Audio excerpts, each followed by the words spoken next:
আস্বাদন করব রাধা কৃষ্ণের লীলা প্রভাস যোগ্য।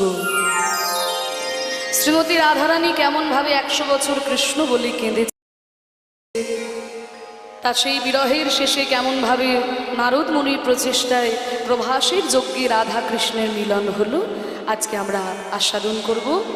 মধুময় শ্রীধাম বৃন্দাবনে আমরা এলাম। দেখুন, এই বৃন্দাবন সম্পর্কে শ্রীমদ্ ভাগবতে বলছে, কি বলছে ভাগবতে? বৃন্দাবনং সখী ভুবো বিতনোতি কীর্তিং यद् देवकी श्रुतपदाम्बुजलब्धलक्ष्मी गोविन्दपेरुमनमत्तमयूरनृत्यं प्रेक्षातिशान्यपरतान्यशमस्तसत्यम्। বৃন্দাবনং সখী ভুব বিতনৌতি কীর্তি। দেখো সখী, বৃন্দাবনের কীর্তি আজকে সারা ভুবনে, সারা পৃথিবীতে ছড়িয়ে পড়েছে। তা কীর্তি কখন ছড়ায়?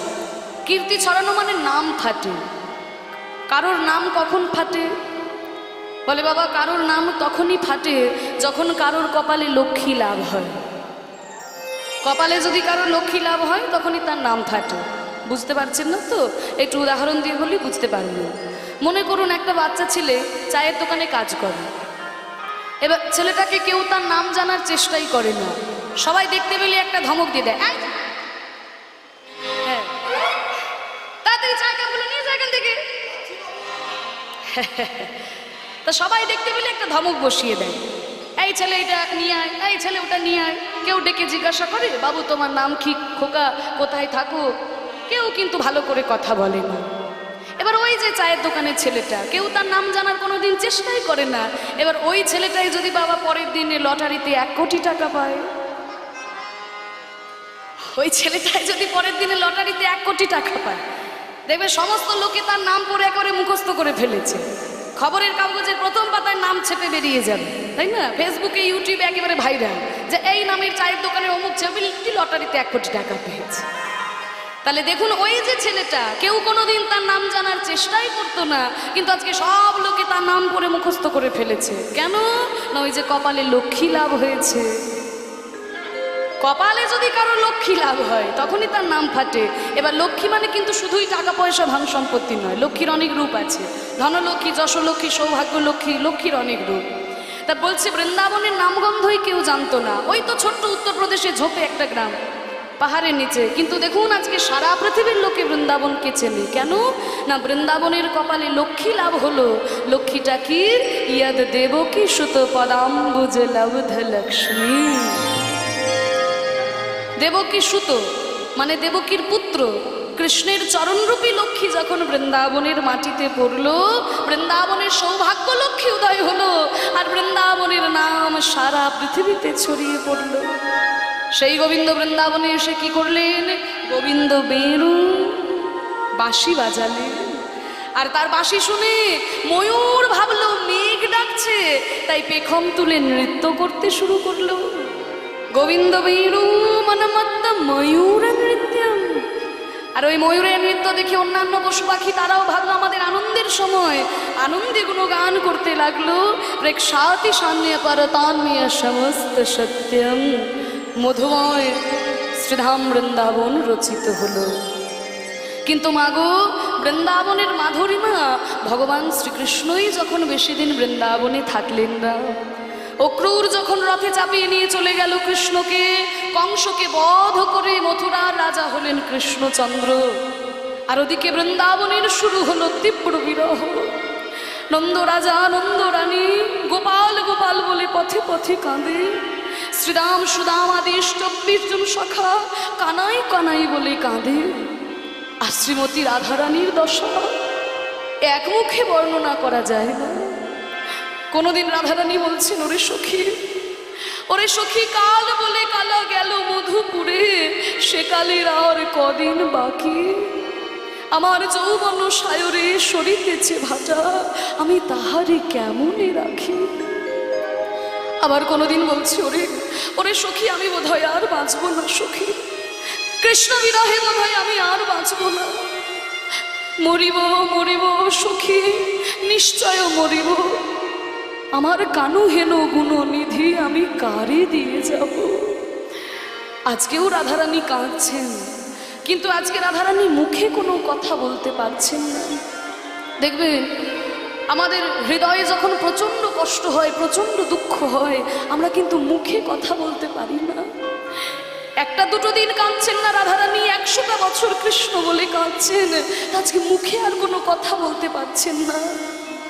বৃন্দাবনের একটি কোমল মৃত্তিকার মধ্যে একটি পাথরের টুকরোকে কুড়িয়ে নিয়ে ওই কোমল মাটির মধ্যে শ্রীমতী রাধারানী আমার কৃষ্ণের মূর্তি অঙ্কন করছে। কৃষ্ণের মূর্তি অঙ্কন করছে। একটা পাথরের টুকরোকে কুড়িয়ে নিয়ে ওই কোমল মাটির মধ্যে সেই কৃষ্ণের মূর্তি অঙ্কন করছে। আর কেঁদে কেঁদে কি বলছে রাধারানী, আর কি একটু বলেনি। এই তালটির নাম হচ্ছে বাবা দুঠকি, বড় দুঠকি তাল, 14 মাত্রা, 3-4 ছন্দে যায়। এগুলো কীর্তনের আসল গান।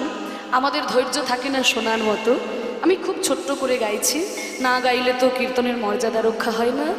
রাধারানী আজকে ক্রন্দন করছেন, আর কিবা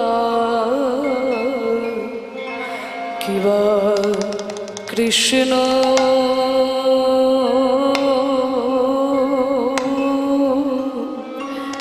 কৃষ্ণ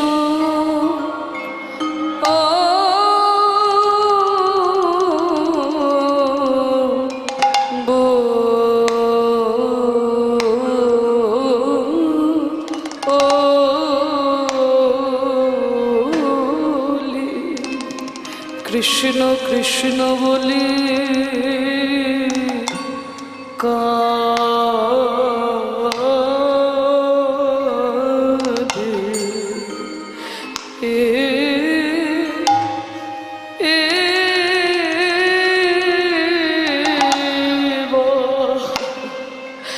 কাঁদে বাহু তুলি বলে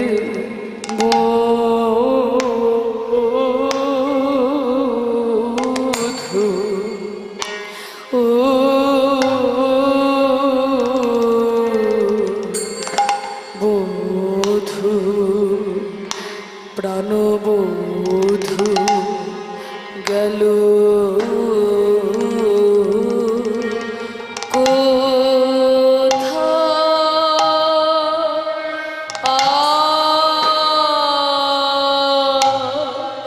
প্রাণ সখী রে,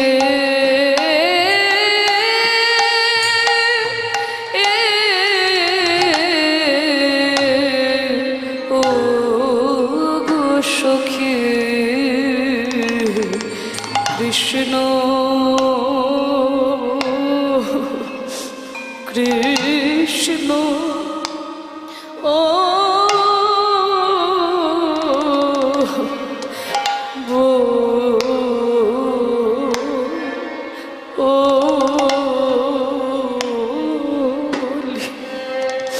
বলি বধূ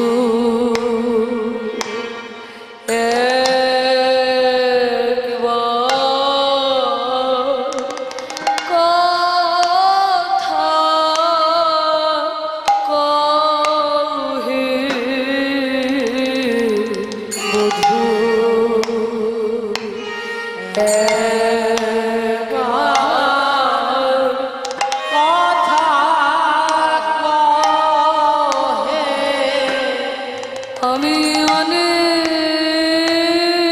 দিন তো শুনি নাই হে বধূ একবার কথা কহে।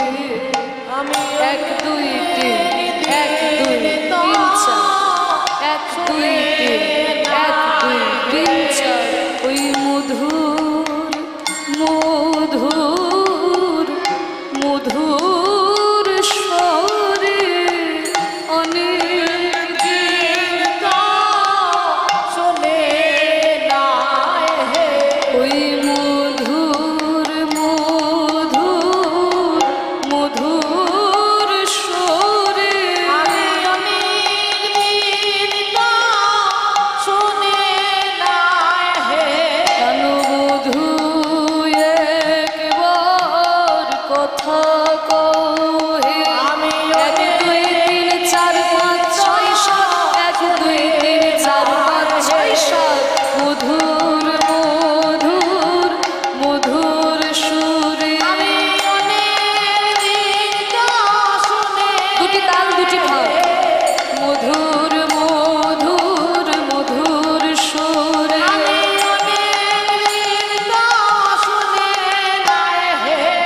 মধুর মধুর মধুর রে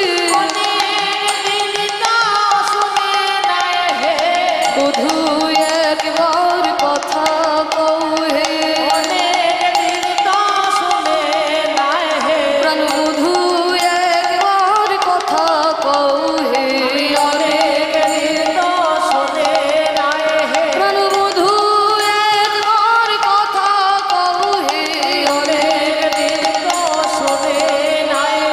ওই মধুর মধুর মধুর সুর আমি অনেক দিন তা ওই মধুর মধুর মধুর সুরে প্রাণ বধূ একবার কথা কও হে প্রাণ বধূ একবার কথা কও হে ওই বধূ একবার কথা কও হে ওই বধূ একবার কথা কও হে নিতাই গৌর হরি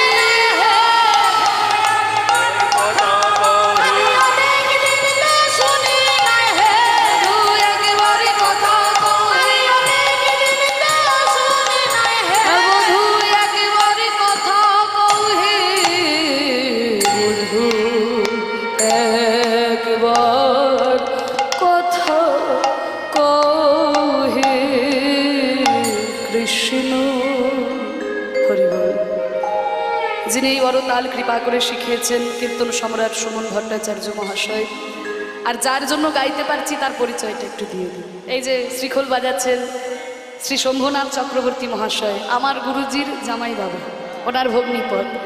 গুরুজির সাথেই ছিলেন, এখন হ্যাঁ উনি আমার সাথে সঙ্গত করছেন বলেই তালগুলো গাইতে পারছি, কারণ সঙ্গত ছাড়া এগুলো গাওয়া সম্ভব নয়।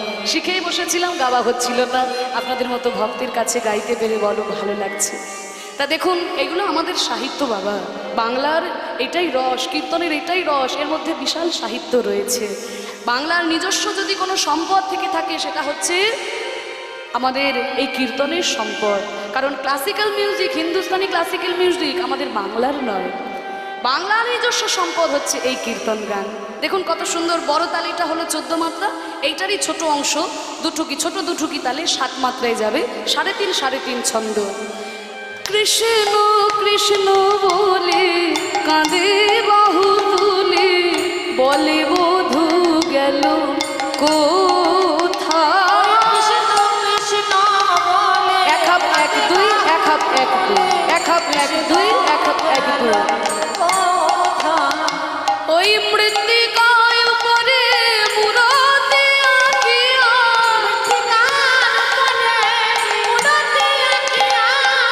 তার শনি কহে কথা গো, তার শনি কহে কথা।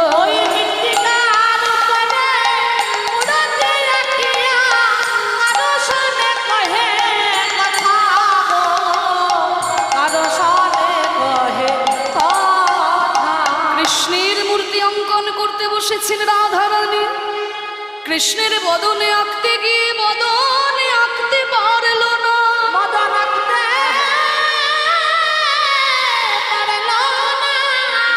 আবার চরণে আঁকতে গিয়েও চরণে আঁকতে পারল না,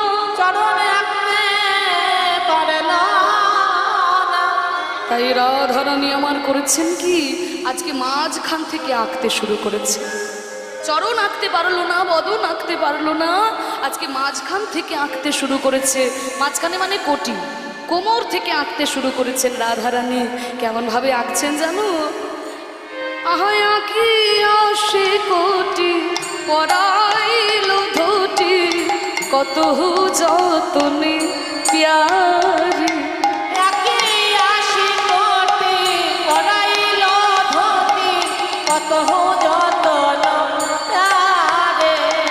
কোটি মানে, কোটি মানে হচ্ছে কোমর। এবার যখন কোমর অঙ্কন করেছে, ললিতা বিশাখা এসে বলছে, রাধে তুই হলি রাজনন্দিনী রাজার ঝি, তুই তো গুরু ধরে আঁকা শিখেছিস, তুই কি আঁকতে ভুলে গেলি রাধে? রাধে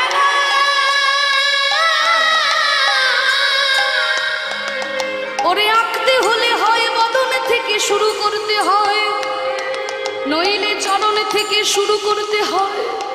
ওরে রাধে, তুই তো রাজনন্দিনী, তুই গুরু ধরে আঁকতে শিখেছিস, তুই কি আঁকতে ভুলে গেলি? এমন মাঝখান থেকে কি কেউ আঁকতে শুরু করে?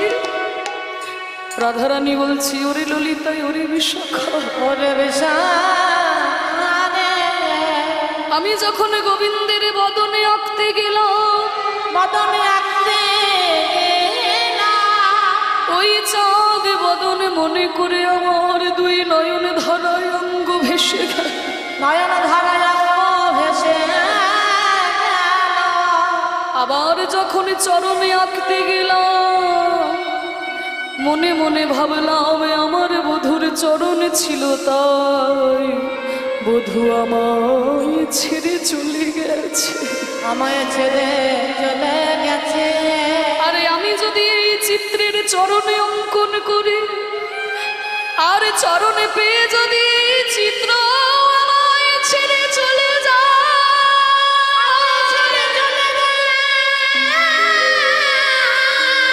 তাহলে আমি আর কি নিয়ে বল বাঁচবো সখী? কি নিয়ে বল বাঁচবো সখী?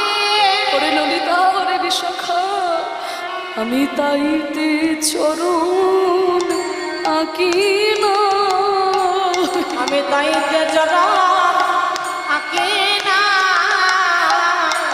যদি চরণ পেলে ওরে ললিতা, যদি চিত্র চলে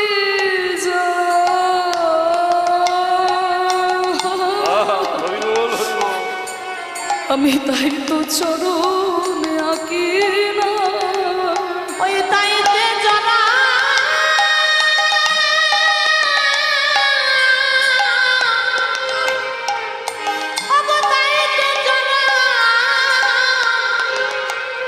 চলে যায়, তাইতে চরণ আঁকি না।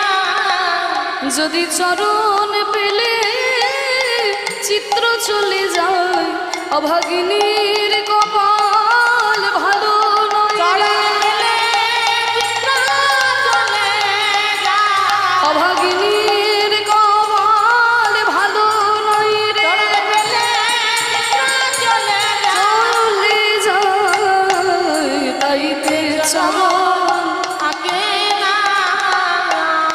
তাই আমি চরণে আঁকতে পারি নাই।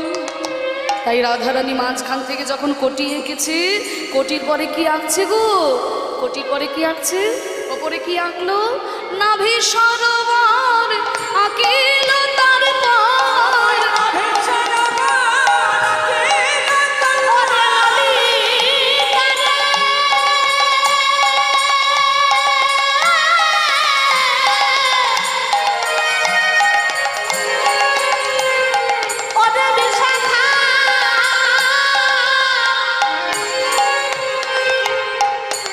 কেমন করে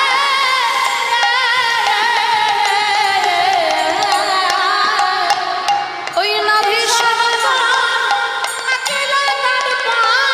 ওই কত যত্ন করি গো, কত যত্ন করি। ওই না কথা যতন করে গো, কত যতন করে। যেই না নাভি অঙ্কন করেছে, সখীরা বুঝতে পারলো আচ্ছা তাহলে এবার ছবিটা ওপরের দিকেই উঠছে। নাভি যখন অঙ্কন করেছে তাহলে ছবিটা ওপরের দিকে উঠছে। যখন নাভি অঙ্কন করলো, তারপরে কি আঁকছে গো? তারপরে কি আঁকছে? শ্যামের বাহু দুটি আঁকি, ছলো ছলো আঁখি, মুরলি দিল সেই করে। ওই বাহু দুটি আঁকি, ছল ছল আঁকি, বাহু দুটি দিল সে করে। বাহু দুটো অঙ্কন করে হাতে মুরলি ধরিয়ে দিয়েছে। মুরলি ধরিয়ে দিয়ে বলছে, বধূ এই তো তুমি বাঁশি পেয়েছো বধূ, আর দাঁড়িয়ে আছো কেন? এবার তেমন করে বাজাও বাঁশি।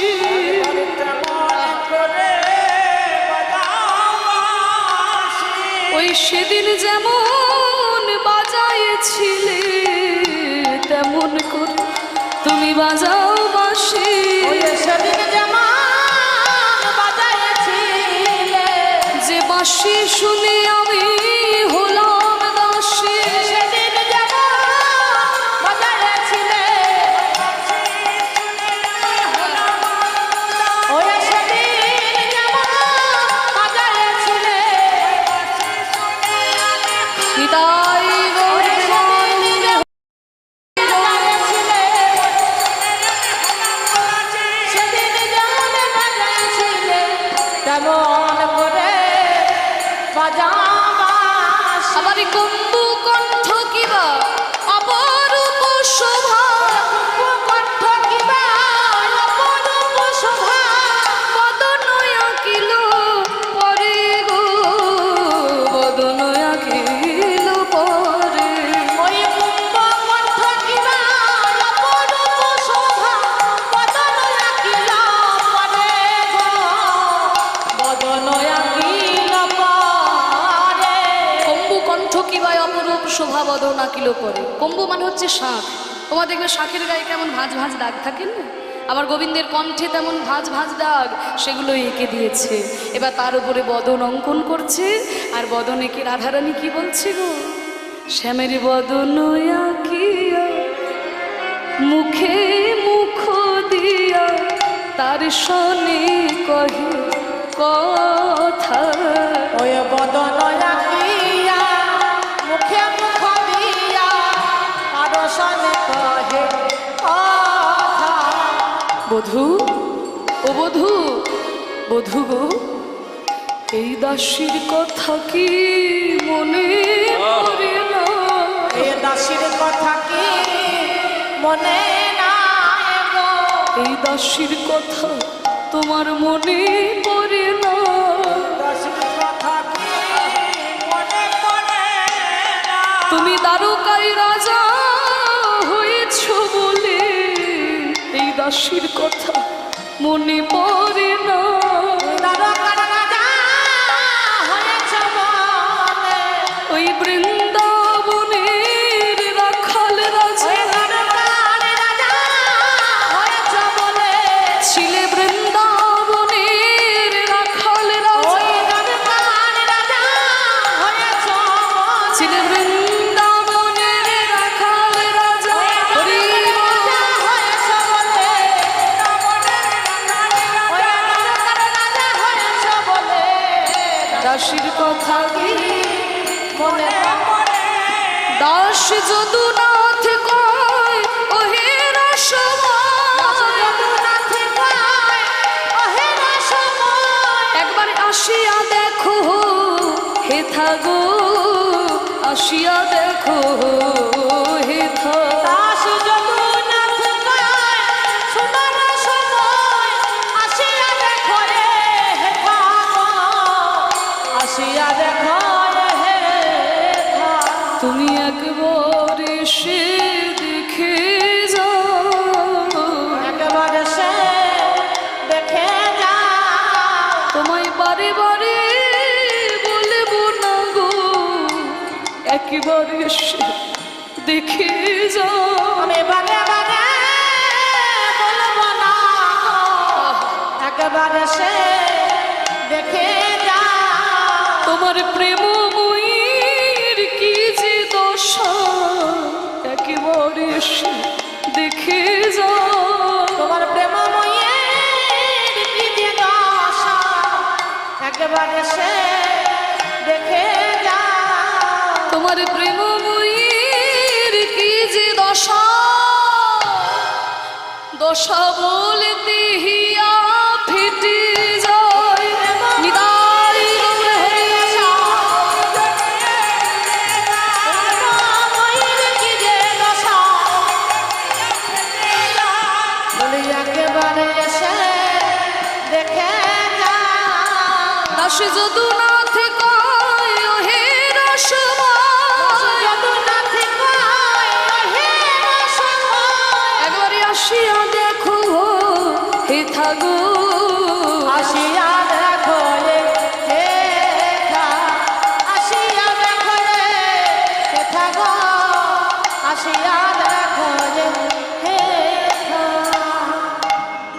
রাধারানী কাঁদছেন 100 বছর কৃষ্ণ কৃষ্ণ বলে। দেখুন ভগবানকে কেমন করে ভালোবাসতে হয়। দেখুন একটা দুটো দিন কাঁদছে না, 100 বছর কৃষ্ণ বলে কাঁদছে। আমরা যখন কৃষ্ণ কৃষ্ণ বলে ডাকি, কৃষ্ণের দেখা পাই না, ভাবি যে কৃষ্ণ আর নেই, ভগবান বলে কিছু হয় না, বিমুখ হয়ে যায়। কিন্তু ভক্ত যখন ভগবানকে ডাকে, মন প্রাণ দিয়ে ডাকে, ভালোবেসে ডাকে, শ্রীমতী রাধারানী কৃষ্ণকে ভালোবেসেছিল, কৃষ্ণের কাছে কিছু চাইনি। আর আমরা ভগবানকে ভালোবাসি কেমন করে? 1000টা জিনিস চেয়ে তারপরে ভগবানকে ডাকি, তাই না? ভগবানের কাছে এসে 10 টাকার বাতাসা দিয়ে বলি, ঠাকুর এই আমি তোমাকে বাতাসা দিলাম, এই আমি তোমাকে মন্ডা দিলাম, আমার ওই একতলা বাড়িটা যেন তাড়াতাড়ি 2 তলা হয়ে যায়, আমার মেয়ের বিয়েটা যেন এই বছর হয়ে যায়, ঠাকুর আমার ছেলের চাকরিটা যেন এই বছর হয়ে যায়। এরকম 1000টা আশা নিয়ে আমরা ভগবানের কাছে আসি। কিন্তু সত্যি করে বলো তো মা, ভগবান কি তোমার ওই বাতাসা মন্ডার জন্য বসে আছে? তুমি দেবে তারপরে ভগবান পাবে? কিন্তু তবুও ভগবান আমাদের কাছে চায় কেন না? আস্বাদন করার জন্য। দেখবেন যদি কোনো বাবা দূর দেশে যায়, ঘরে আসার সময় কিন্তু ছেলেদের জন্য একটু মিষ্টি নিয়ে আসে, তাই না? তা একজন বাবা বিদেশে গেছেন, ঘরে আসার সময় ছেলেদের জন্য 1 ভাঁড় মিষ্টি এনেছে। এবার মিষ্টিটাকে এনে গিন্নির হাতে তুলে দিয়েছে, ছেলেদের মায়ের হাতে তুলে দিয়েছে। মা করেছে কিনা 4টি ছেলে, একটি একটি করে মিষ্টি 4টি ছেলেকে দিয়েছে। এবার ছেলেদেরকে দেওয়ার পরে ছেলেরা যখন মিষ্টিগুলো খায়, তখন বাবা হাত পেতে চায়, ওরে আমাকে একটু দিবি না, আমাকে একটু দে। আচ্ছা সত্যি করে বলুন তো, বাবা কি খাবার জন্য চায়? বাবার পকেটে তো অনেক টাকা ছিল, মিষ্টি দোকানে বসে একটা কেন 100টা মিষ্টি খেতে পারত। কিন্তু ছেলের হাতে তুলে দিলাম, তার থেকে ছেলে যদি আমায় একটু খুঁটে দেয়, বাবার কত আনন্দ হয়। তাহলে ওই 4টা ছেলের মধ্যে একটা ছেলে করে কি না, বাবাকে একটু নখে করে খুঁটে দেয়, এই দেখো বাবা তোমায় দিয়েছি। আর ওইটুকু মিষ্টি খেয়ে বাবার আনন্দে প্রাণটা ভরে যায়, আহা ওই মিষ্টির এত স্বাদ আমার আগে তো জানা ছিল না। আবার কোনো ছেলে করে কি না, মিষ্টিটাকে অর্ধেক অর্ধেক করে ভেঙে বাবাকে দেয়, বাবা তুমি খাও। আবার কোনো ছেলে গোটা মিষ্টিটাকেই বাবার মুখে গুঁজে দেয়, বাবা তুমি খাও, আরো অনেক মিষ্টি আছে আমি পরে খাবো, বাবা তুমি খাও। আবার কোনো ছেলে করে কি না, ওই মিষ্টিটাকে মাটিতে ছুঁড়ে ফেলে দেয়, তবু বাবাকে দিতে মন হয় না। তা যিনি আমাদের বিশ্ব ব্রহ্মাণ্ডের মালিক, আমাদের সকল কিছু দান করে আজকে কলিযুগে হাত তুলে দাঁড়িয়ে আছেন, ওগো কলিজীব আমি যে তোমাদের এত কিছু দিলাম, তোমরা আমাকে কিছু দেবে না, আমাকে কিছু দাও। আমরা ভগবানকে দিতে পারি না। ভগবান আমাদের কাছে টাকা পয়সা ধন সম্পত্তি চায় না। ভগবান যার কাঙাল, তিনি হচ্ছেন প্রেমের কাঙাল, তিনি হচ্ছে ভক্তির কাঙাল। কিন্তু আমাদের এই প্রেম ভক্তি আমরা ভগবানকে দিতে পারি না। বাইরের মন্দির ভগবানের জন্য সাজিয়ে দিই মাগো, কিন্তু এই মনের মন্দিরটা ভগবানের জন্য সাজাতে পারি না। বড় পাথরের মন্দির বানিয়ে দিই, সোনার উপর গহনা দিয়ে ভগবানকে সাজিয়ে দিয়ে, কিন্তু এই হৃদয়ের মন্দিরটা ভগবানের জন্য সাজাতে পারি না। এই হৃদয়ের মন্দিরে কাম ক্রোধ লোভ মদ মোহ আশ্চর্য এই ময়লাগুলোকে আমরা ভরে রেখেছি। এই ময়লাগুলো পরিষ্কার করে ভগবানের জন্য আমরা আসন পাততে পারি না। বাইরের মন্দিরটা সাজিয়ে দিলাম, কিন্তু হৃদয়ের মন্দিরটা যে ভগবানের জন্য সাজাতে হবে। হ্যাঁ, তাই তো কবি বলেছেন, ওরে বাইরের মন্দিরে নয়, একবার চোখ দুটো বন্ধ করে দেখ, দেখ দেখি মন নয়ন মুদে ভালো করে, ওই আলো করে বসে কে আছে রে তোর ভাঙা ঘরে। দেখ দেখি মন নয়ন মুদে ভালো করে, ওই আলো করে বসে কে আছে রে তোর ভাঙা ঘরে। দেখ দেখি মন নয়ন মুদে ভালো করে।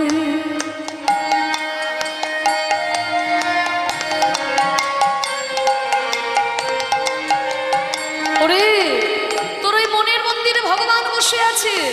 বাইরের মন্দিরে তো যাচ্ছিস, মনের মন্দিরটা পরিষ্কার করেছিস? কাম ক্রোধ লোভ মদ মোহ আশ্চর্য, এই 6টি ময়লায় মনটা আমাদের ভরে রেখেছে। ভগবানের জন্য খাট বিছানা সে অনেক দূরের কথা, একটা আসন পাততে পেরেছি। এই মনের মধ্যে কি রেখেছি মাগো? কবি বলছেন, কত যে ধুলো মাটি ছাই, খাট বিছানা দূরের কথা, আসন খানাও নাই। কত যে ধুলো মাটি ছাই, খাট বিছানা দূরের কথা, আসন খানা নাই। খাট বিছানা অনেক দূরের কথা, একটা ছেঁড়া আসন পাততে পারি নাই, কিন্তু মাগো তবু এমন দয়াল ঠাকুর আমাদের হৃদয়টা ছেড়ে কোথাও যায় না। তবু করেনি তো অভিমান, দুঃখী দেখি ওর ঝরে দুনয়ন, এমনি কোমল প্রাণ তার এমনি দয়াল প্রাণ। ওরে তুই কর নিবেদন, প্রাণের বেদন কর নিবেদন, প্রাণের বেদন, প্রাণ বিনয়ে পায়ে ধরে দেখ দেখি মন নয়ন মুদে ভালো করে।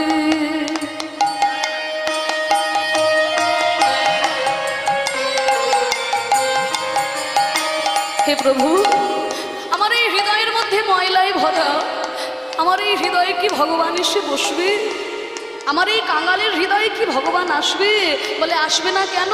তার নামই যে কাঙালের সখা, কাঙালের ঘরে যে তার ভালো লাগে। তাই কবি বললেন, ওরে ওর কাঙাল সখা না, কাঙাল বেশে দেয় দেখায়ার পুরায় মনস্কার। প্রেম দয়া আর বড় ভয় দিয়ে হেসে হেসে কত কথা কয়, আর কি দুঃখ রয়, আর কি ব্যথা রয়, যদি তুই প্রেম কুড়াবি প্রাণ জুড়াবি, প্রেম কুড়াবি প্রাণ জুড়াবি, অভয় পদে থাক পরে দেখ দেখি মন নয়ন মুদে ভালো করে। ওই আলো করে বসে কি আছে রে তোর ভাঙা ঘরে, দেখ দেখি মন নয়ন মুদে ভালো করে, দেখ দেখি মন নয়ন মুদে ভালো করে, দেখ দেখি মন নয়ন মুদে ভালো করে। নিতাই গৌর প্রেমানন্দে হরি। এই হৃদয়ের মন্দিরে ভগবান বিরাজ করে আছে। বাইরের মন্দির আমরা ভগবানের জন্য সাজিয়ে দিই, হৃদয়ের মন্দির সাজাতে পারি না। ভগবানকে ডাকি, হাজারটা জিনিস চেয়ে তারপরে ডাকি, কিন্তু মাগো বৃন্দাবনের শ্রীমতী রাধারানী ব্রজগোপীরা কৃষ্ণকে ভালোবেসেছিল। কৃষ্ণকে বলেছিল, বধূ তোমাকে কেন ভালোবাসি জানো? তোমাকে ভালো লাগে তাই তোমাকে ভালোবাসি, তোমার কাছে কিছু পাবো এই আশায় আমরা তোমাকে ভালোবাসি না। আর আমরা ভগবানের কাছে এসে হাজারটা জিনিস চেয়ে তারপরে ভগবানকে ডাকি। আজকে শ্রীমতী রাধারানী যেমন 100 বছর কৃষ্ণ কৃষ্ণ কৃষ্ণ বলে কাঁদছেন, এবার ভক্ত যখন ভগবানের জন্য ব্যাকুল হয়, ভগবানও তো ভক্তের জন্য ব্যাকুল হয়। ভক্তের সাধনা ছোটে ভগবানের করুণা নামে, সাধনা ঊর্ধ্বগামী করুণা নিম্নগামী, সাধনা ছোটে করুণা নামে, তবেই তো ভক্ত ভগবানের মিলন হয়। তা আজকে যখন রাধারানী কাঁদছেন, ওদিকে নারদ মুনি মনে মনে ভাবছে না না না, আর ভালো লাগছে না গো, বুঝতে পারলে আর ভালো লাগছে না আমার। কেন জানো? এত চারিদিকে যুদ্ধ দেখতে আমার আর ভালো লাগছে না। সত্য যুগে যুদ্ধ, ত্রেতা যুগে রাম রাবণের যুদ্ধ, আবার এই দাপর যুগে কুরুক্ষেত্রের যুদ্ধ, হ্যাঁ কলি যুগে তো চারিদিকে যুদ্ধ, তাই না? যুদ্ধের শেষ নাই। তাই এত কি যুদ্ধ দেখতে কারোর ভালো লাগে? তো এমন কি কোনো জায়গা নেই যেখানে যুদ্ধের কোনো আলোচনা হয় না, শুধু বিশুদ্ধ প্রেম ভক্তির আলোচনা হয়? বলে এমন জায়গা পৃথিবীতে একটাই আছে, জায়গাটার নাম হলো মধুময় শ্রীধাম বৃন্দাবন। বৃন্দাবনে যুদ্ধের কোনো আলোচনা নাই, বিশুদ্ধ প্রেম ভক্তির আলোচনা।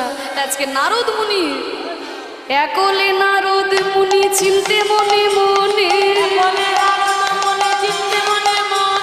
একলে নারদ মুনি চিনতে মনে মনে, কোথা রয় কৃষ্ণ ভক্তি পাইব কেমনে, কোথা রয় কৃষ্ণ ভক্তি পাইব কেমনে, কৃষ্ণ ভক্তি পাইব কেমনে। এত চিনতে নারদ মুনি ঢেকি আরোহণে, এত চিনতে নারদ মুনি ঢেকি আরোহণে। এই আমার বাহন ঢেকি, এই যে আমার বাহন ঢেকি, বাহনটা ভালো হয়েছে, আমায় নিয়ে চল তো বৃন্দাবনে। তাই ঢেকির ওপরে চেপে নারদ মুনি বৃন্দাবনে যাচ্ছে। এত চিনতে নারদ মুনি ঢেকি আরোহণে, এত চিনতে নারদ মুনি ঢেকি আরোহণে, এত চিনতে নারদ মুনি ঢেকি আরোহণে। নাচিতে নাচিতে এলো মধুর বৃন্দাবনে, নাচিতে নাচিতে এলো মধুর বৃন্দাবনে, তত্ত্বদর্শী নারদ ঋষি চারি পানে চায়, তত্ত্বদর্শী নারদ ঋষি চারি পানে কোথা হতে তাপে আসি লাগে মোর গায়, কোথা হতে তাপে আসি লাগে মোর গায়। জ্বালা জ্বালা জ্বালা গো, আর একটু শান্তি পাবো বলে বৃন্দাবনে এলাম, আর বৃন্দাবনের বাতাসে এত জ্বালা, আমার সারা শরীর একেবারে ঝলসে যাচ্ছে। কোত্থেকে আসছে এমন তাপ? আমার নামও নারদ মুনি, কোনো কিছুর উৎস সন্ধান না করে আমিও ছাড়বো না। তত্ত্বদর্শী নারদ ঋষি চারি বানে যায়, তত্ত্বদর্শী নারদ ঋষি চারি পানে যায়, কোথা হতে তাপে আসি লাগে মোর গায়, কোথা হতে তাপে আসি লাগে মোর গায়। অঙ্গ কেন জ্বলে যায়, অঙ্গ কেন জ্বলে যায়, অঙ্গ কেন জ্বলে যায়, অঙ্গ কেন জ্বলে যায়। জুড়াইতে ব্রজে এলাম অঙ্গ কেন জ্বলে যায়, জুড়াইতে ব্রজে এলাম অঙ্গ কেন জ্বলে যায়। আহা একটু শান্তি পাবো বলে বৃন্দাবনে এলাম, আর বৃন্দাবনের বাতাসে এত তাপ কোত্থেকে আসছে? তাপের উৎস সন্ধান করতে করতে নারদ মুনি গিয়ে পৌঁছলো কোথায়? না শ্রীমতী রাধারানীর কুঞ্জে। রাধারানীর কুঞ্জে গিয়ে দেখে কি, কৃষ্ণ কৃষ্ণ বলে কেঁদে কেঁদে রাধারানীর শরীর এত উত্তপ্ত হয়েছে যে নাক দিয়ে গরম নিঃশ্বাস বেরোচ্ছে, আর নিঃশ্বাসের মধ্যে দিয়ে দপ করে আগুন জ্বলে যাচ্ছে, নিঃশ্বাসের মধ্যে দপ করে আগুন জ্বলে যাচ্ছে, আর সেই তাপে সারা বৃন্দাবনের বাতাস একেবারে ঝলসে যাচ্ছে। নারদ মুনি মনে মনে চিন্তা করলো, বিরহ অনেক দেখেছি, কিন্তু রাধারানীর মতো এমন বিরহ দেখি না। এই বিরহ যদি আমি অবসান করতে না পারি, তবে আমার নামও নারদ মুনি নয়। শ্রীমতী রাধারানীর কাছে গিয়ে যেই দাঁড়িয়েছে রাধে, কে? নারদ মুনি, নারদ মুনি তুমি এসেছো? নারদ মুনি বলতে পারো, বলতে পারো আমার প্রাণনাথ কেমন আছে, আমার প্রাণবধূ কেমন আছে, তুমি বলতে পারো? নারদ মুনি বলল, রাধে তুমি আর এইভাবে কেঁদো না রাধে, বিরহ আমি অনেক দেখেছি, তোমার মতো বিরহ আমি দেখি নাই। তোমার এই বিরহ আমি প্রশমন করব, আমি তোমাকে কথা দিলাম। আমি এক্ষুনি যাচ্ছি কৃষ্ণের কাছে দ্বারকায়, সেখানে গিয়ে আমি তাকে যজ্ঞ করার কথা বলবো, আর সেই যজ্ঞে তুমি নিমন্ত্রিত হবে, তুমি সেই যজ্ঞে গিয়ে তোমার প্রাণবধূর সঙ্গে মিলিত হবে, আমি তোমাকে কথা দিলাম রাধে। তাই নারদ মুনি রাধারানীকে কথা দিয়ে যখন চলেছেন দ্বারকায় শ্রীকৃষ্ণের কাছে, নারদ মুনি বলছে, সাধের বীণাকে নিয়ে বলছে, ওরে বীণা, অনেক তো তুই কৃষ্ণ নাম গাইলি, নারায়ণের নাম গাইলি, শুনে শুনেছি নাকি ভক্ত ভগবানের থেকে অনেক বড়। বিরহ দেখলি তো রাধারানীর, তো চল আজকে আমরা কৃষ্ণের কাছে যাব, রাধা নাম গাইতে গাইতে যাব। তাই বিনা যন্ত্রে রাধা নাম গাইতে গাইতে নারদ মুনি চলেছেন। বলো বলো যন্ত্র রাধা নাম মন্ত্র,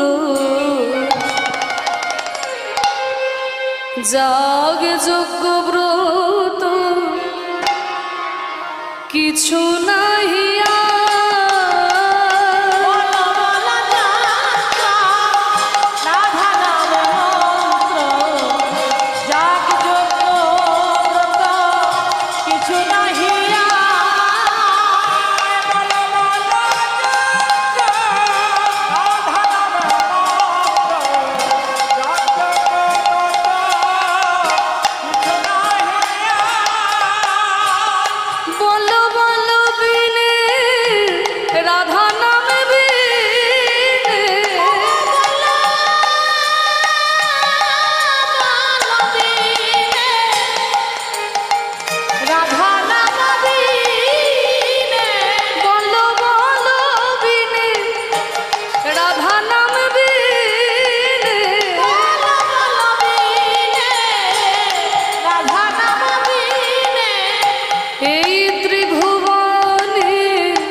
দ্বারকার শুষ্ক পথে রাধারানীর নাম কে গাইছে?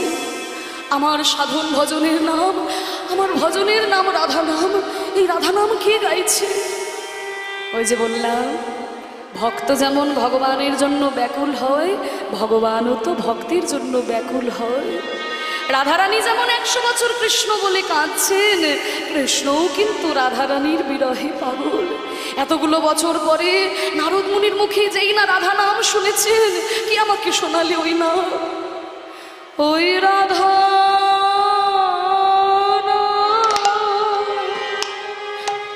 রাধা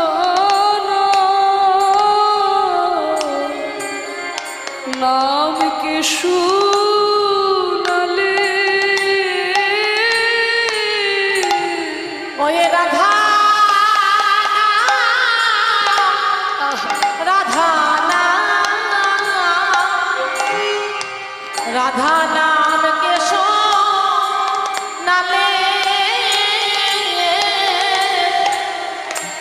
ওগো শুনাইয়া মোর মন প্রাণ জুড়াইলে,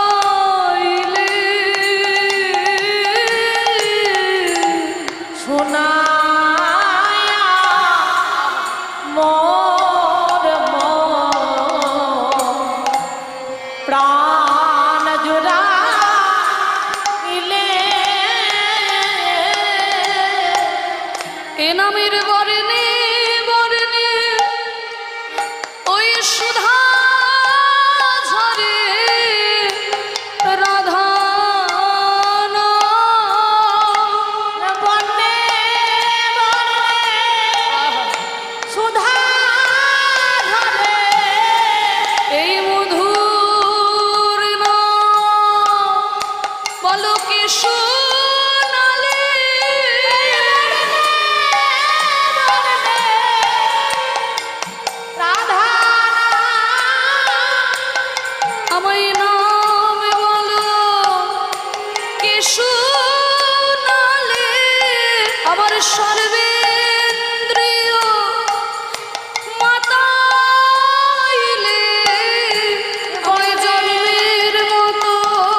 মাতাইলে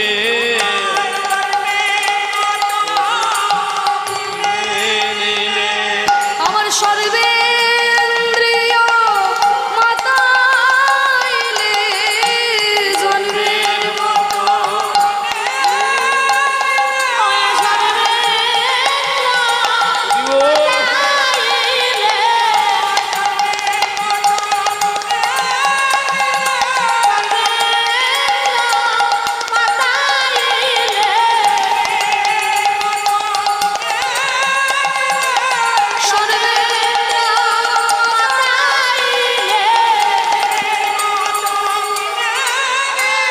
আমায় রাধা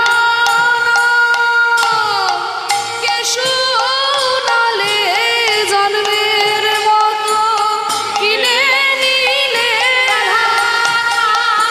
কে শুনালে নিতাই গৌর প্রেমানন্দে হরি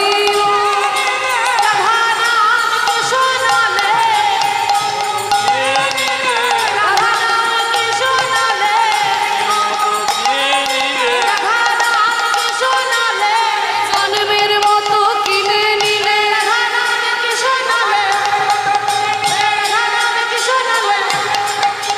নিতাই গৌর প্রেমানন্দে হরি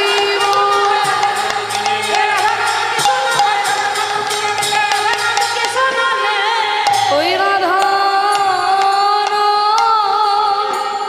রাধা নাম কে শুনালে এ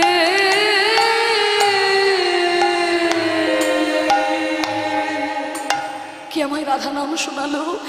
আর এদিকে নারদ মুনি প্রবেশ করেছে, দ্বারকার রাজ দরবারে প্রবেশ করেছে নারদ মুনি। রাজাধীরাজ দ্বারকাধীপতি কৃষ্ণচন্দ্র কি জয় দুষ্টের দমনকারী সৃষ্টির পালনকারী কৃষ্ণচন্দ্র কি জয় দ্বারকাধীপতি রাজাধীরাজ কৃষ্ণচন্দ্র কি জয় আসুন আসুন আসুন দেবর্ষি পাল, আপনাকে দেখে মনটা বড় আনন্দে ভরে গেল। আচ্ছা নারদ মুনি, আপনিই তাহলে রাধারানীর নাম গাইছিলেন। আমি তাই ভাবি দ্বারকার শুষ্ক পথে এই মধুর নাম কে গাইছে। তা নারদ মুনি, আপনি তো প্রত্যেক দিন এই নারায়ণ নারায়ণ নাম করতে করতে আসেন, আজকে হঠাৎ আমার সাধন ভজনের নাম এই রাধা নাম গাইতে গাইতে আপনি প্রবেশ করছেন। এই যে কৃষ্ণচন্দ্র, আমি হলাম মুনি ঋষি মানুষ, তাই না? ভাবের ঘোরের পাবারি। এবার ভাবের ঘোরে আমি কখন নারায়ণের নাম গাইবো আর কখন রাধারানীর নাম গাইবো, তার জন্য কি তোমাকে জবাবদিহি করতে হবে? বলে না না, এই জবাবদিহি কেন করবেন? আপনি তো রাধা নাম করেন না, তাই জিজ্ঞাসা করছি। শোনো কৃষ্ণচন্দ্র, তুমি কি ভেবেছো তুমি একাই অবতার হয়ে এসেছো? তোমার মতো কত বড় বড় অবতার আমি দেখেছি, ভবিষ্যতেও কত দেখবো। আচ্ছা নারদ মুনি, আজকে হঠাৎ এইভাবে কথা বলছেন, বলবো না? এই যে তুমি এত বড় কুরুক্ষেত্রের যুদ্ধ বাঁধিয়ে দিলে, ভালোই করেছো।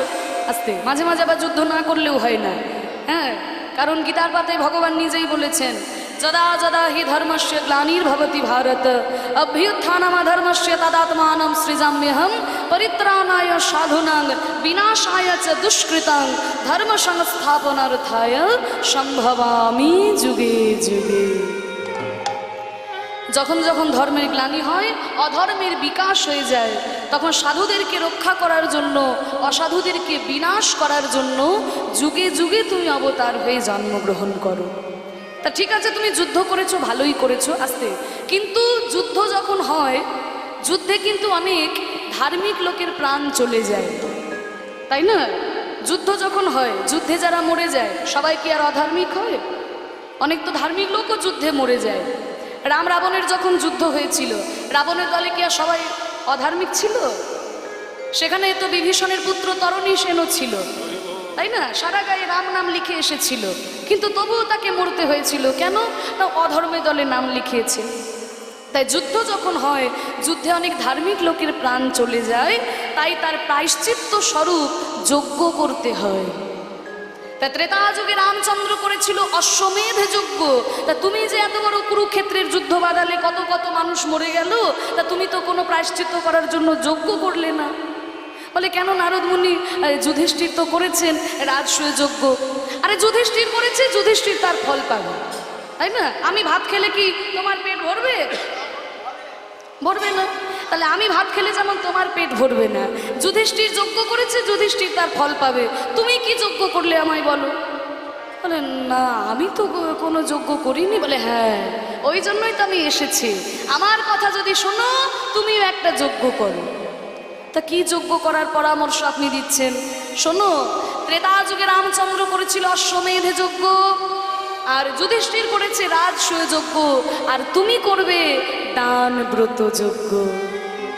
ত্রেতায় রামের রাজা ছিল, অশ্বমেধ যজ্ঞ করলো। ত্রেতায় রামের রাজা ছিল, অশ্বমেধ যজ্ঞ করিল। দান ব্রত যজ্ঞ হবে এবে, দান ব্রত যজ্ঞ হবে এবে। বলে বাবা, দানব্রত যজ্ঞের তো অনেক কঠিন নিয়ম, আমি কি করতে পারবো? বলে না, কোনো কঠিন নিয়ম নেই, মাত্র 3টে নিয়ম আছে। আপনারাও শুনে রাখুন, চেষ্টা করলে আপনারাও করতে পারবেন। মাত্র 3টে নিয়ম। প্রথম নিয়ম কি? শোনো বলি হে রাজন, ত্রিভুবন নিমন্ত্রণ। শোনো বলি হে রাজন, ত্রিভুবনে নিমন্ত্রণ। সবারে করিতে হইবে, সবারে করিতে হইবে। ত্রিভুবনে সবাইকে করতে হবে। স্বর্গে দেবতা, মর্তের মানুষ, পাতালে নাগকুল, দৈত্যকুল, কাউকে বাদ দেওয়া যাবে না, সবাইকে নিমন্ত্রণ করতে হবে। এটা হচ্ছে, হ্যাঁ, সবাইকে নিমন্ত্রণ। এটা হচ্ছে প্রথম নিয়ম। দ্বিতীয় নিয়ম কি জানো? যে যা চাইবে তাই দিবে, সবার আশা মিটাইবে। যে যা চাইবে তাই দেবে, সবার আশা মিটাইবে। দান করতে হবে, যে যা চাইবে তাকে তাই দান করতে হবে। আবার যেমন তেমন ভাবে নয়, দান সবাইকে করবে হাসি মুখে।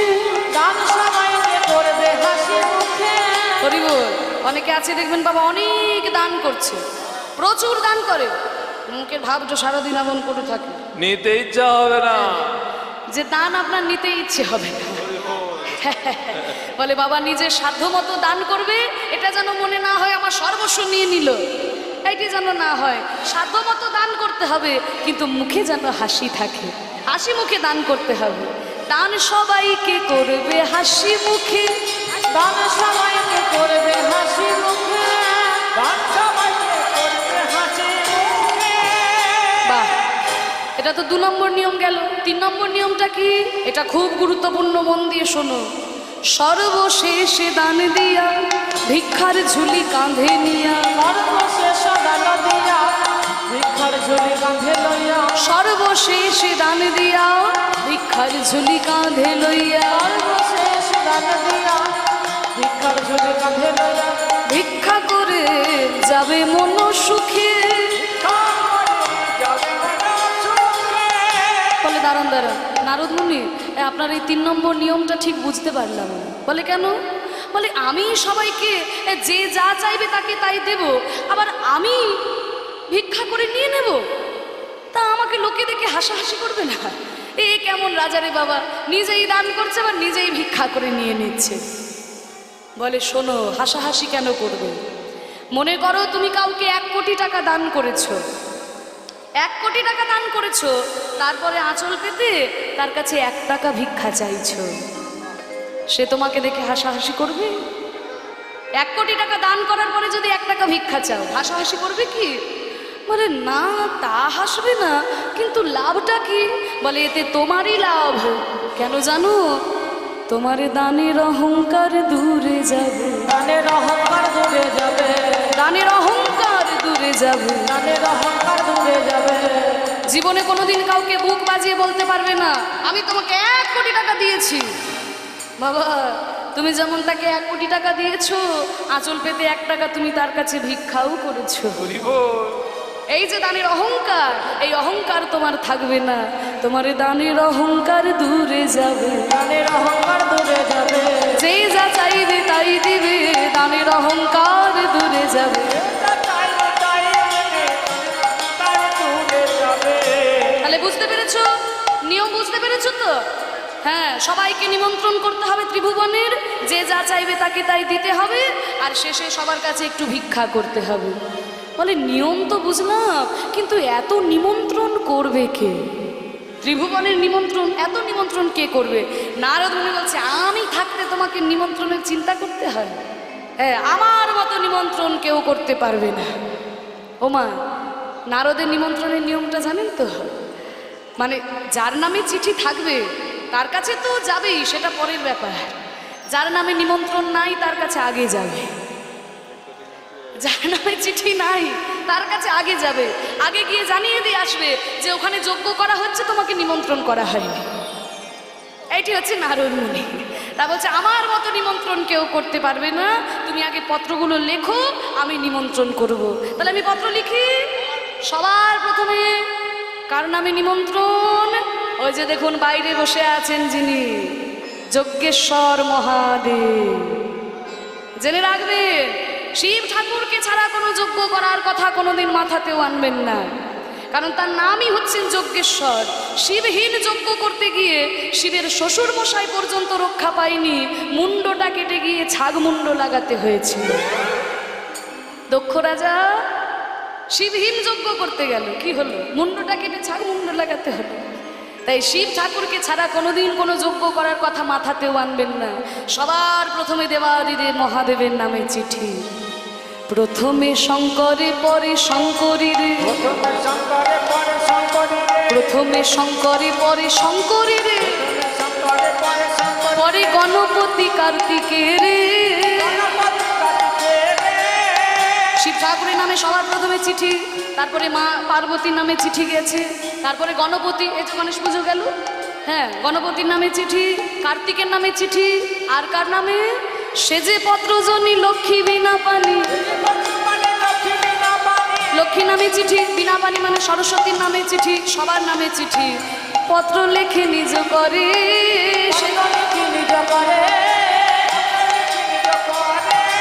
একে একে পত্র লিখে যে দিল, যথাযোগ্য সম্বোধনে একে একে পত্র লিখে যে দিল। যেই কথা যার ভালো লাগে নিতাই গৌর হরি বল।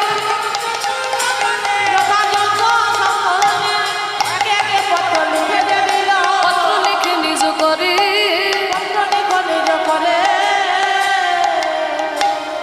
সবার নামে যখন পত্র লিখেছে, সবার শেষে পত্র লিখে আজকে দাদা বলরামকে দেখিয়ে বলছে, দাদা আমি দানব্রত যজ্ঞ করার জন্য পত্র লিখেছি, দাদা তুমি একটু নিমন্ত্রণ পত্রগুলো ভালো করে মিলিয়ে দেখো।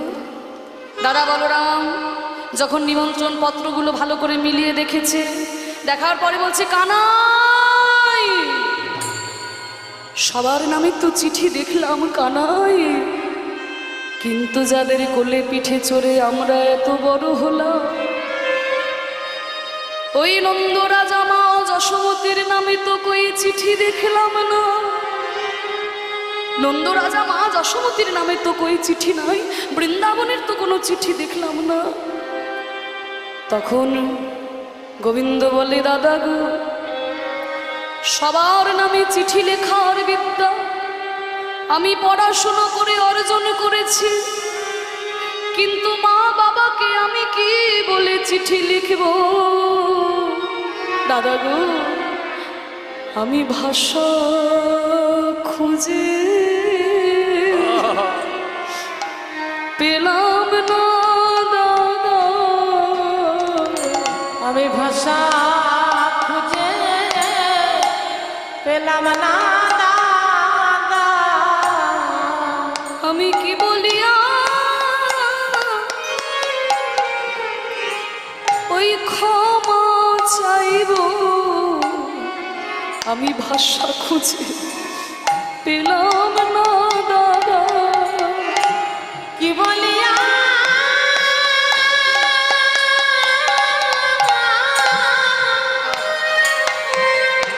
আমি ক্ষমা চাইব? আমি ভাষা খুঁজে পেলাম না দাদা। দাদা বলরাম বলছে, ভাই কাঁদিস না ভাই, আয় আমার কাছে আয়, আমি তোকে বলে দিচ্ছি তুই লিখে নে। দাদা বলরাম বলে দিচ্ছেন আর কৃষ্ণচন্দ্র লিখছেন, মা যশোমতীর নামে চিঠি লিখে বলছে, মা গো যশোদে, না জানি কত ব্যথা দিয়েছি তোমার ওই কোমল হৃদয়ে। কমল হৃদয় কথায় আছে কুপুত্র যদি বা হয়, কিন্তু কুমাতা কদাপি নয়। আমি যদি তোমার সুপুত্র হতে নাই বা পারলাম, নয় বা পারলাম। মা গো তুমি জানো আমার কুমাতা হইও না। তুমি যেন মাতা হয় না। তোমার পুত্র গোপাল দানব্রত যজ্ঞ করবে মা, সেই যজ্ঞে তুমি এসে আমায় আশীর্বাদ করবে। তুমি আশীর্বাদ না করলে যে আমার যজ্ঞ বিফল হবে মা, তোমাকে যে আসতেই হবে। নন্দ পিতার নামে চিঠি লিখে বলছে, ওগো নন্দ পিতা, ছোটবেলা থেকে আমার অসুর নিধন করতে করতেই জীবনটা চলে গেল, কিন্তু আমি দেখেছি আপনি কত বড় বড় যজ্ঞ করেছেন, আমি তো কোনোদিন কোনো যজ্ঞ করি নাই পিতা। আপনি নিজে হাতে আমাকে যজ্ঞ শিখিয়ে দেবেন, আপনি নিজে আমার যজ্ঞ পরিচালনা করবেন পিতা। সখাগণের নামে চিঠি লিখে বলছে, ওরে ওরে শ্রীরাম, ওরে সুদাম, শুনেছি যজ্ঞ করার সময় নাকি ভাত মুড়ি খেয়ে যজ্ঞ করা যায় না, ফল খেয়ে থাকতে হয়। তোরা বৃন্দাবন থেকে আমার জন্য পাকা পাকা ফল আনবি, তোদের দেওয়া ফল খেয়ে আমি যজ্ঞ করব ভাই।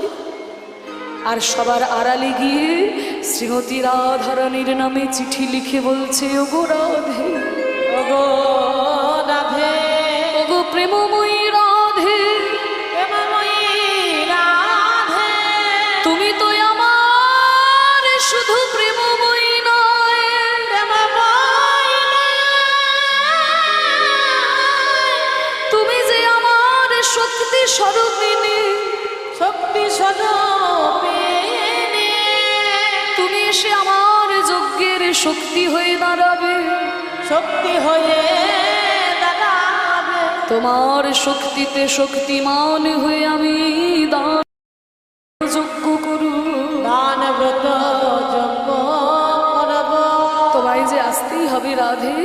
সবার নামে যখন চিঠি লেখা হলো, নারদ মুনি বলছে, কৃষ্ণচন্দ্র নয়ন জলে ভেসে ভেসে চিঠি তো লিখলে, কিন্তু যজ্ঞটা কোথায় হবে ভেবে দেখেছো? এই রাজপ্রাসাদে কি আর এত বড় যজ্ঞ করা যাবে? তাহলে কোথায় যজ্ঞ করবে? কোথায় যজ্ঞ করার পরামর্শ আপনি দিচ্ছেন? শোনো, আমার কথা যদি শোনো, তুমি ওই প্রভাস তীর্থে গিয়ে যজ্ঞ করো। কেন এত জায়গা থাকতে প্রভাস তীর্থ কেন? এইটাই তো ব্যাপার, এত জায়গা থাকতে প্রভাসের নামটা কেন করলাম? এবার শুনে রাখুন, এটা গুরুত্বপূর্ণ তত্ত্ব। কারণ এই দানব্রত যজ্ঞকে প্রভাস যজ্ঞ বলা হয় এই কারণে, কারণ এই প্রভাস তীর্থটাই খুব গুরুত্বপূর্ণ। কেন জানেন? একটু মন দিয়ে শুনুন। এই যে আকাশের চন্দ্র দেবতাকে আপনারা দেখছেন, ও মা আকাশের চাঁদ দেখতে এমন সুন্দর হলে কি হবে? স্বভাবটি মোটে ভালো নয়। হ্যাঁ, মুনি ঋষিরা বলেন চাঁদের চারপাশে 27টি নক্ষত্র ঘোরাঘুরি করে, এই 27টি নক্ষত্র হচ্ছে চাঁদের 27 জন স্ত্রী। তা এই 27 জন স্ত্রী থাকা সত্ত্বেও চাঁদ করেছিল কি জানো? নিজের গুরুর পত্নী মানে বৃহস্পতির পত্নী তারার প্রতি আকৃষ্ট হয়েছিল। গুরু বৃহস্পতি অভিশাপ দিয়ে বলল, ওরে দুষ্ট দেবতা হয়ে তোরে এত অধঃপতন, নিজের গুরু পত্নীর প্রতি তুই কুদৃষ্টি দিস, যেই রূপ যৌবনের জন্য তোর এই অধঃপতন, আমি তোকে অভিশাপ দিলাম, এই রূপ যৌবন তোর থাকবে না, 15 দিনের মধ্যে তুই ক্ষয় হতে হতে নিশ্চিহ্ন হয়ে যা। যেই না গুরু বৃহস্পতি অভিশাপ দিয়েছে, কারোর অভিশাপ লাগুক আর না লাগুক বাবা, গুরুর অভিশাপ আগেই লেগে যায়। যেই না গুরু অভিশাপ দিয়েছে, অমনি চাঁদ ক্ষয় হতে হতে শুরু করেছে। 1 দিন 2 দিন 3 দিন যায়, একটু একটু করে ক্ষয় হতে হতে যখন 15 দিন হয়ে গেল, আর 1 খণ্ড চাঁদ পড়ে আছে। চাঁদের 27 জন স্ত্রী তো দেখলো সর্বনাশ, এই একটা দিন যদি হয়ে যায় চাঁদ তো নিশ্চিহ্ন হয়ে যাবে, আর আমরা সবাই মিলে বিধবা হয়ে যাব। এখন আমরা কি করব? এই বলে চাঁদের 27 জন স্ত্রী ছুটে গেল কোথায়? কৈলাস পর্বতে। কৈলাস পর্বতে দেবাদিদেব মহাদেবের কাছে চরণতলে লুটিয়ে পড়েছে। ওম নমঃ শিবায়, ওম নমঃ শিবায়,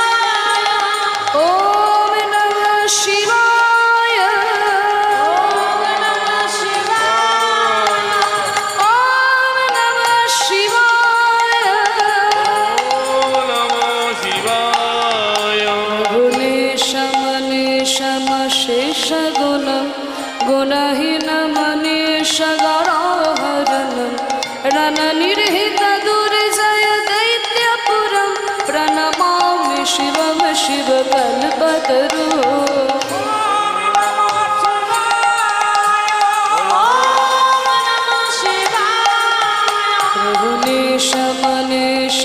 शेषगुण गुणहीन मनीष गणहरण रणनिर्हित दुर्जय दैत्यपुरं प्रणमामि शिवं शिवकल्पतरु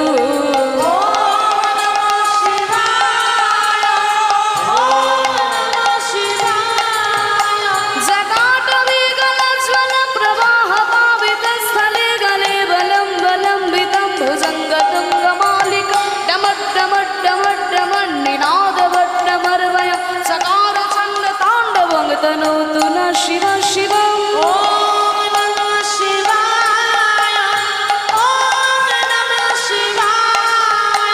जटाकटाः सम्भ्रम भ्रमन्निलिम्ब निर्झरि विलोलवीचिवल्लरि विराजमानमूर्धनि ध्वगध्वगध्वगज्वल ललाटवड्डपावके किशोरचन्द्रशेखरे प्रतिप्रतीक्षणं मम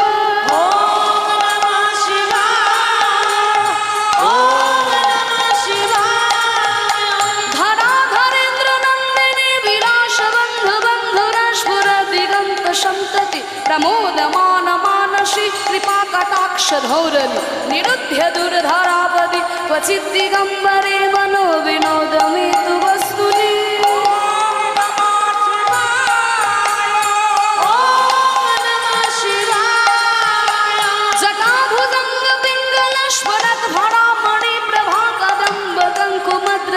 प्रलिप्य दिग्बधूमुखे मदान्ध सिन्धुरस्फुरत्य भुत्तरीयमेदुर् मनो विनोदमद्भुतं विभूर्तभूत भर्तरि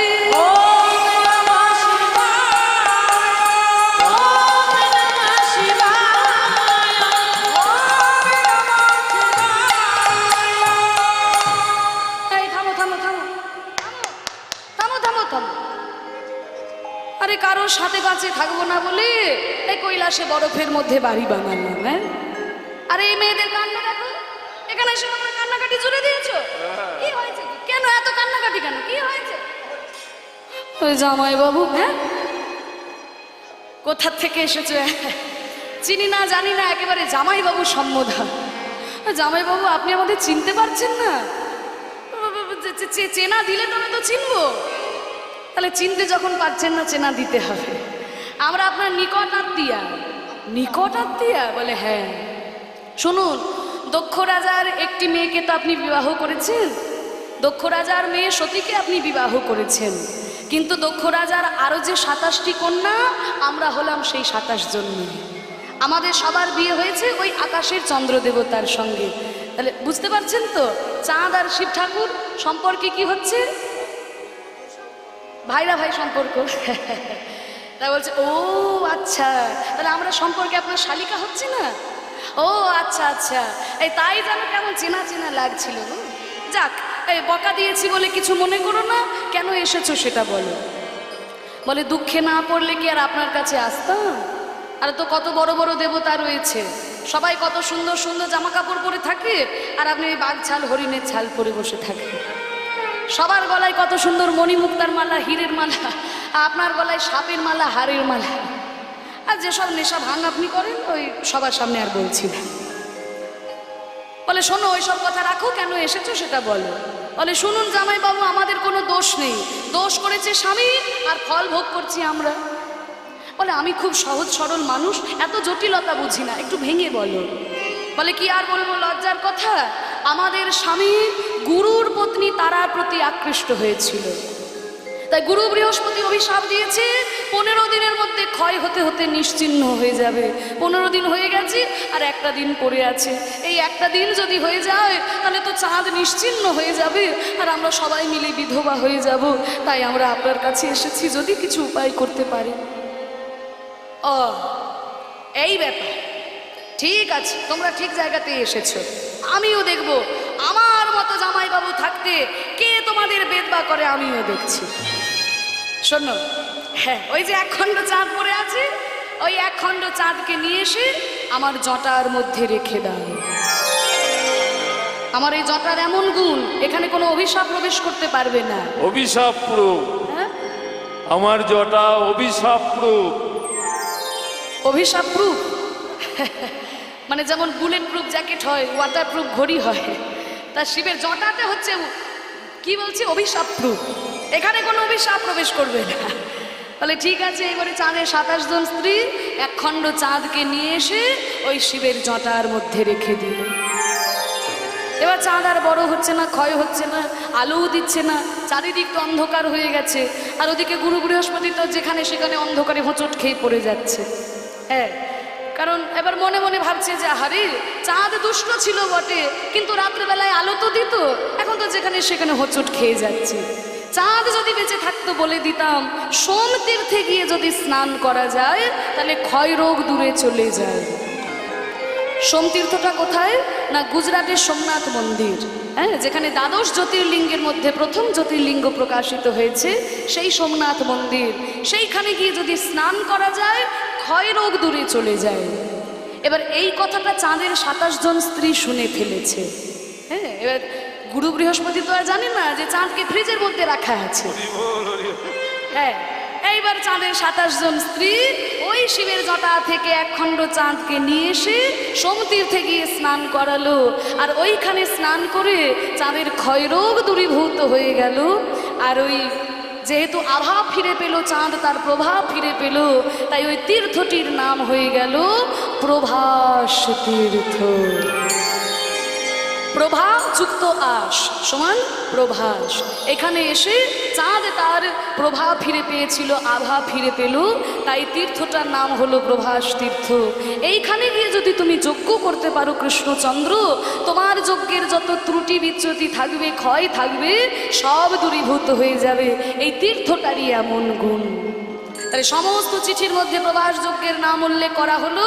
আর সেই চিঠির ঝুলি নিয়ে নারদ মুনি চলেছে নিমন্ত্রণ করতে। নিমন্ত্রণ পত্র লইয়া নারদ চলিল, নিমন্ত্রণ পত্র লইয়া নারদ চলিল, নিমন্ত্রণ পত্র লইয়া নারদ চলিল, নিমন্ত্রণ পত্র লইয়া নারদ চলিল। কৈলাস ধামেতে আসি দর্শন দিল। কৈলাস ধামেতে দর্শন দিল। মামা, আরে তুমি কি সারা জীবন ধ্যান করবে?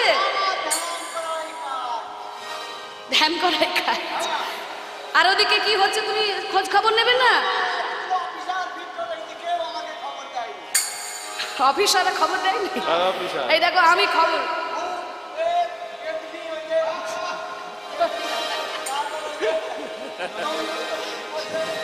বলে কেউ আমাকে খবর দেয়নি, আমি তাহলে খবরটা দিই।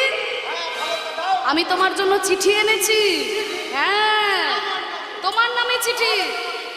আরে কোথা থেকে এসেছে শোনো, ওই যে আমাদের অবতার কৃষ্ণচন্দ্র দান ব্রত যজ্ঞ করবে, সবার প্রথমে তোমার নামে চিঠি গো। হ্যাঁ, দল বল নিয়ে যাবে, ভালো মন্দ খেতে পাবে, আবার যা চাইবে তাই পাবে। হ্যাঁ, সোনার খোলও পাবে, তুমি যা চাইবে তাই পাবে। পত্র হেরি ভোলানাথের আনন্দিত মন, পত্র হেরি ভোলানাথের আনন্দে মগন, এবার বম বম বলে ভোলা করে নর্ত, বম বম বলি ভোলা করে নর্ত, বম বম বম বম বম বম বম বম বম। আনন্দ ধরে না, আনন্দ ধরে না, নিমন্ত্রণে পত্র পাইয়া আনন্দ ধরে না, নিমন্ত্রণ পত্র পাইয়া আনন্দ ধরে না, বম বমে বলে ভোলা করে নর্ত। বম বম বলি ভোলা করে নর্ত। সবার কাছে চিঠি দিয়েছে, সবাইকে চিঠি দিয়ে যেই না শেষকালে বৃন্দাবনে এসেছে।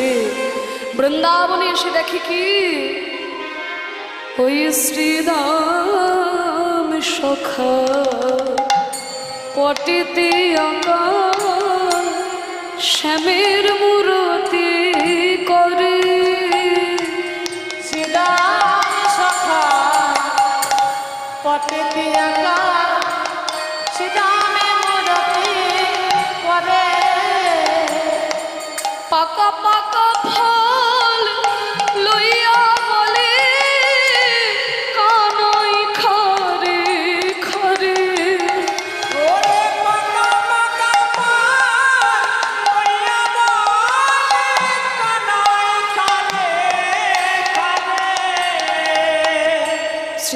কাছে এসে নারদ মুনি বলছে, শ্রীরাম, নারদ মুনি বলতে পারো আমার ভাই কানাই কেমন আছে?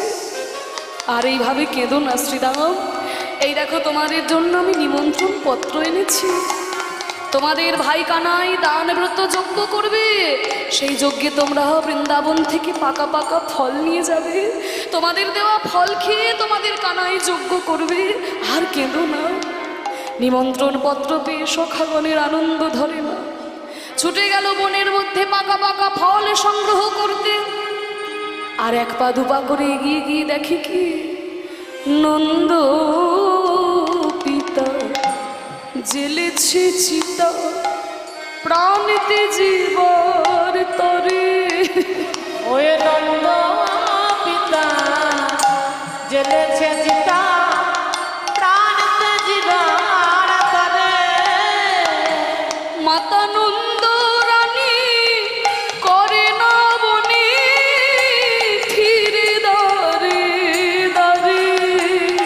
মাতা নন্দ রানী করে না বনে ফিরে যাবে যাবে। মা নন্দ রানীর কাছে এসে নারদ মুনি বলছে, মা কি আমার গোপাল এসেছিস? আমার গোপাল এসেছিস নাকি? মা আমি গোপাল নয় মা, আমি নারদ মুনি, তুমি কি চোখে দেখতে পাচ্ছ না মা?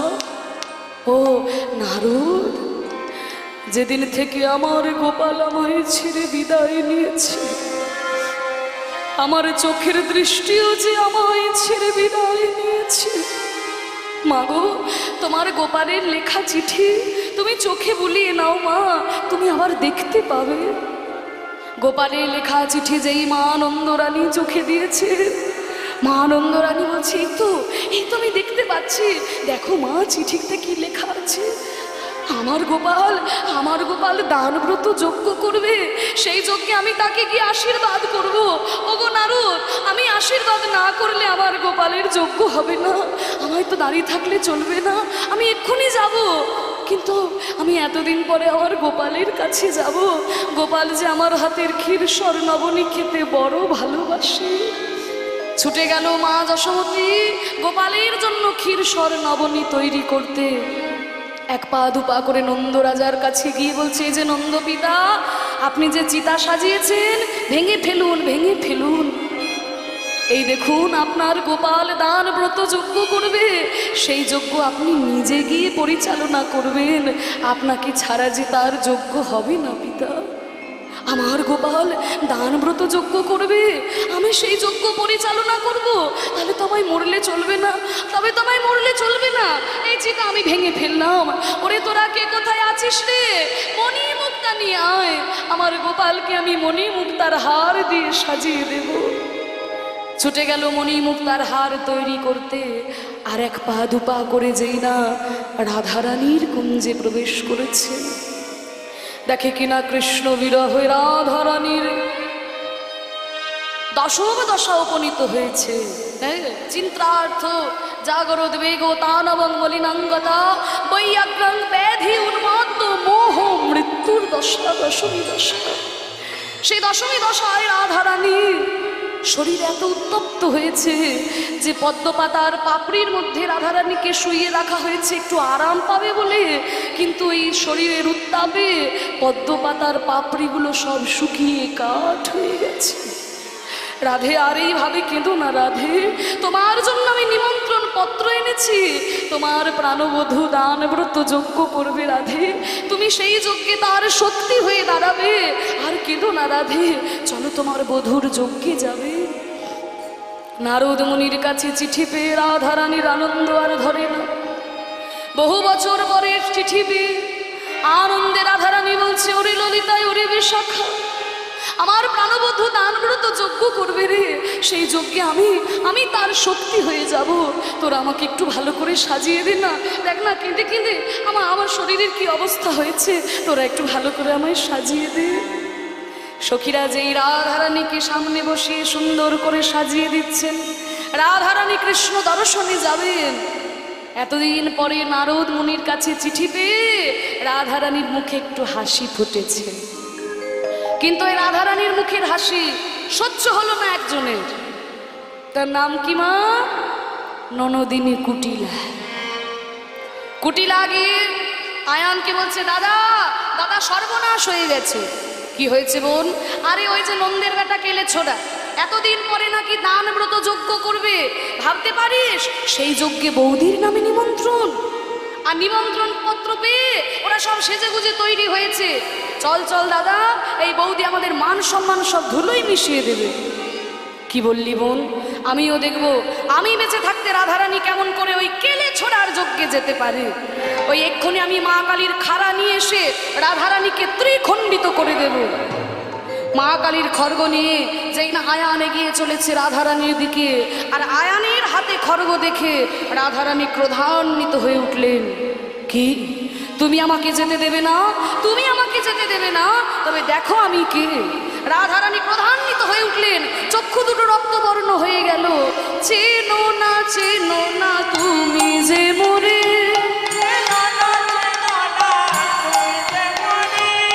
ওগো কে ছিলাম আমি তোমার ঘরে, এত বলি হইল অপরূপ,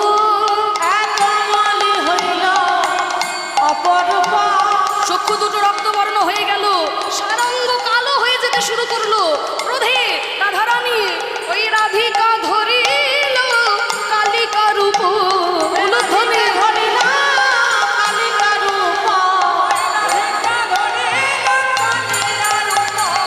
রাধিকা ধরিল কালিকা রূপ,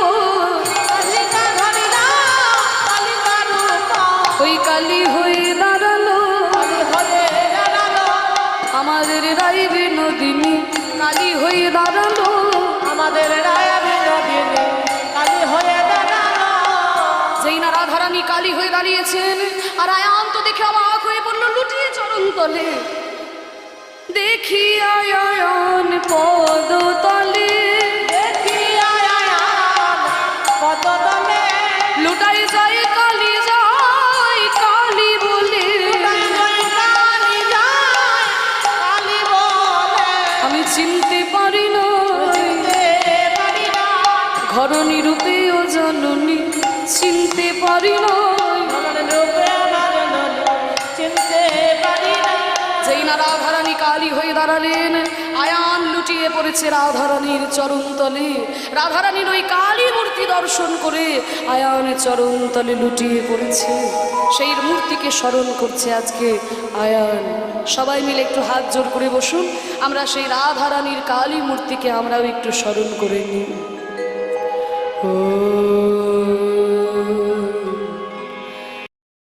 ত্বং স্বাহা ত্বং স্বধা ত্বং হেব ষটকারস্বরাত্মিকা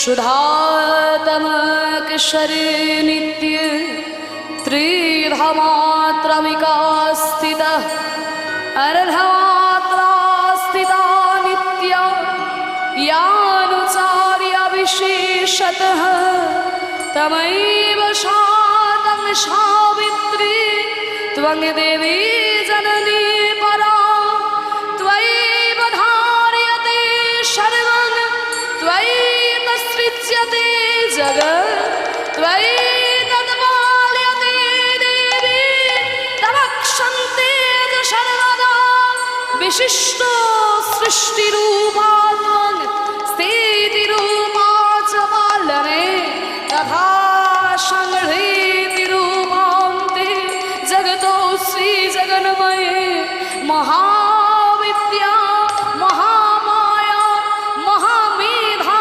महास्मृति महामोहा च भवतीर् महादेवी महाश्वली प्रकृतित्वंश्च सर्वस्य गुणात्रय विभाविनी कालरात्रिर् महारात्रिर् मोहरात्रिश्च दारुणा त्वं हि तमेश्वरी त्वं हीर्तं बुद्धिर्बोधलक्षणा लज्जा पुष्टि तथा तुष्टि त्वं शान्ति शान्तिरेव च खर्गिनी शूलिनी घोरा गदिनी चक्रिणी तथा शंखिनी चापिनी माला भूषण्डि परिघायुधा शम्या शम्य तराशेष शम्य भस्पति सुंदरी परापरनां परमा तमेव परमेश्वरी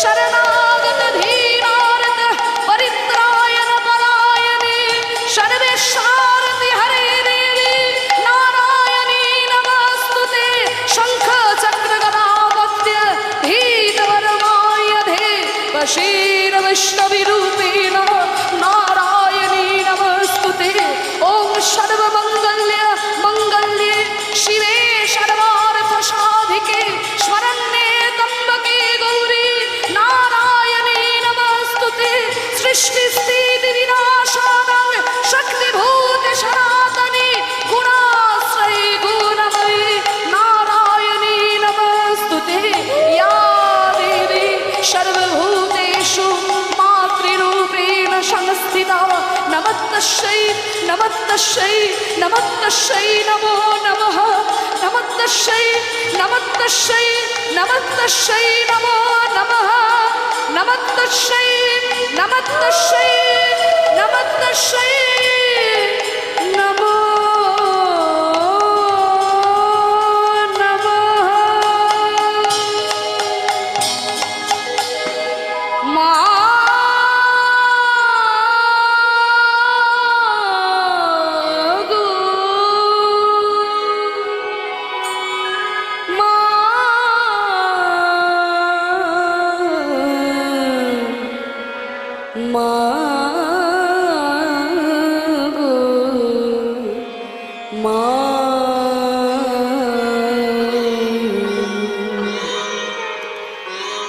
দুষ্করো নয় গো মা। হরি বল।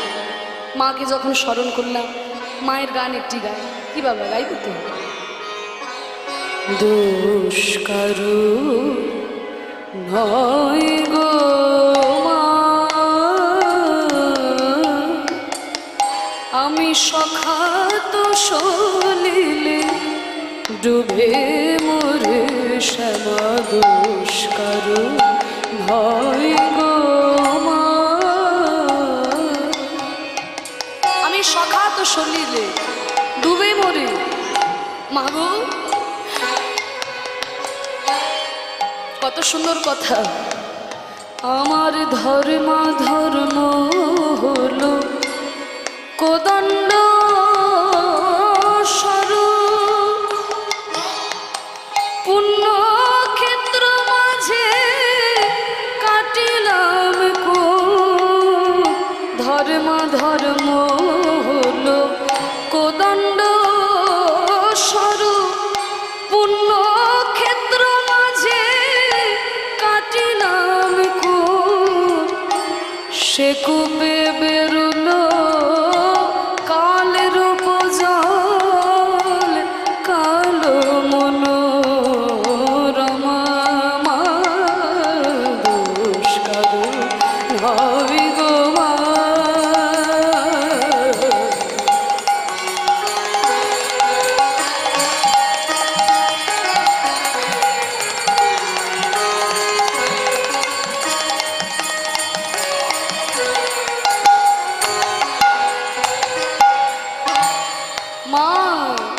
আমার কি হবে তারিণী ত্রিগুণ ধারিণী দ্বিগুণ করেছে সগুণে কিসে এবারে নিবারে ভেবে দাশরথে অনিবার বারে নয়নে দাশরথী রায়ের লেখা এই গানটি আমার কি হবে তারিণী ত্রিগুণ ধারিণী দ্বিগুণ করেছে সগুণে কিসে এবারে নিবারে ভেবে দাশরথে অনিবার বারে নয়নে আমার ছিল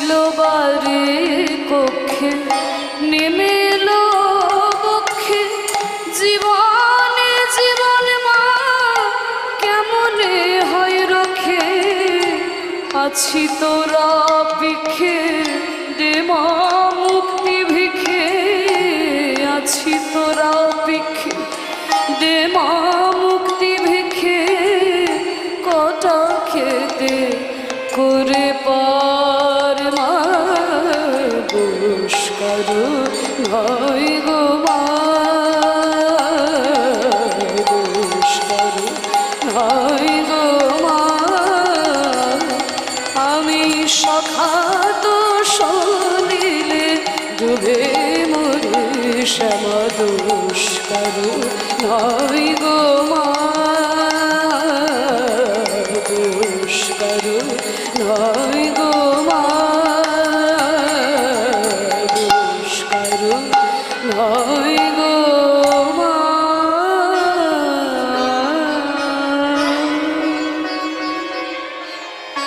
নিতাই গৌর প্রেমানন্দে হরি বল, হরি বল। আহা, মায়ের চরণে প্রণাম করেছে।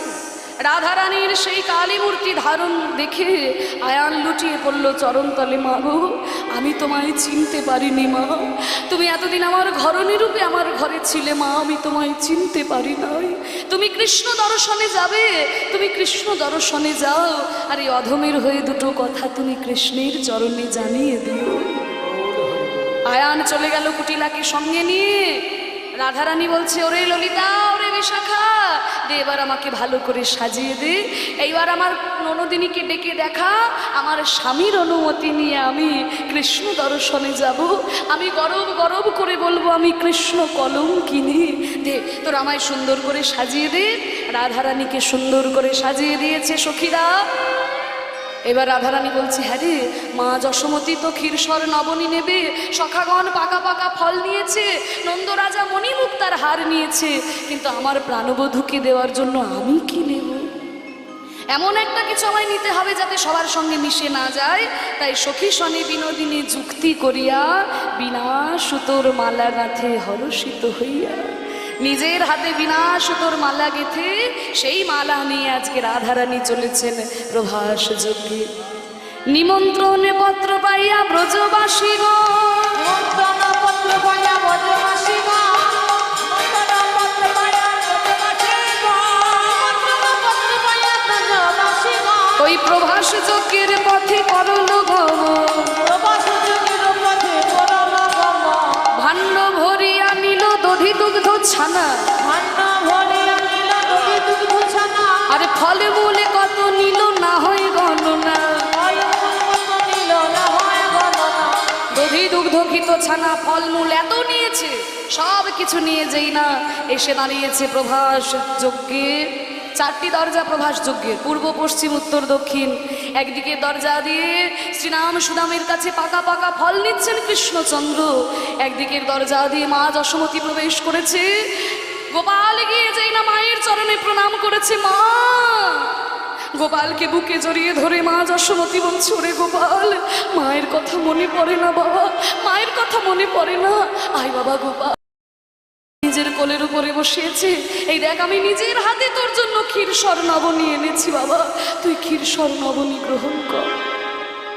নিজের হাতে যেই না ক্ষীরসর নবনী গোপালের মুখে দিতে যাবে, ওমা ওদিকে দেবকী এসে বলছে, এই যে যশোদা, আমার ছেলে গোপালকে তুমি কোল থেকে নামিয়ে দাও, গোপালকে ছানা মাখন খাওয়াতে হলে আমি খাওয়াবো, আমি গোপালের মা। কি বললি? আমি ছোটবেলা থেকে গোপালকে নিজের স্তন পান করিয়ে বড় করেছি, আর আজকে গোপাল তোমার ছেলে হয়ে গেল। বলে শোনো, কাকের বাসায় কোকিলের বাচ্চা বড় হয়, তাই বলে কি কাক কখনো কোকিলের মা হয়ে যায়? এ কেমন কথা? ওরে গোপাল, গোপাল তুই বল বাবা, আমি তোর মা নয়, আমি তোর মা নয়। এবার গোপাল পড়েছে বিপদে।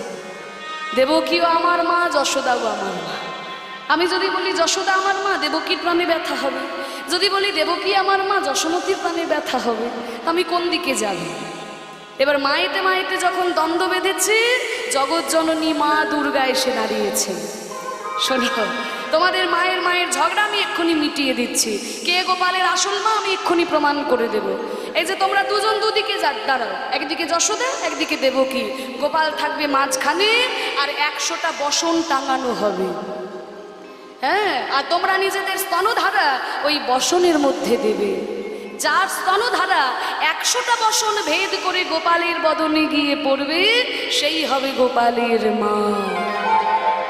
শতেক বসন টাঙাও এবে, কার তনয় গোপাল জানা সে যাবে,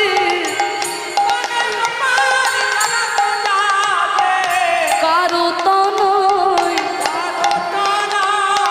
মনে হয় কারো তো নয়, কারো তনয়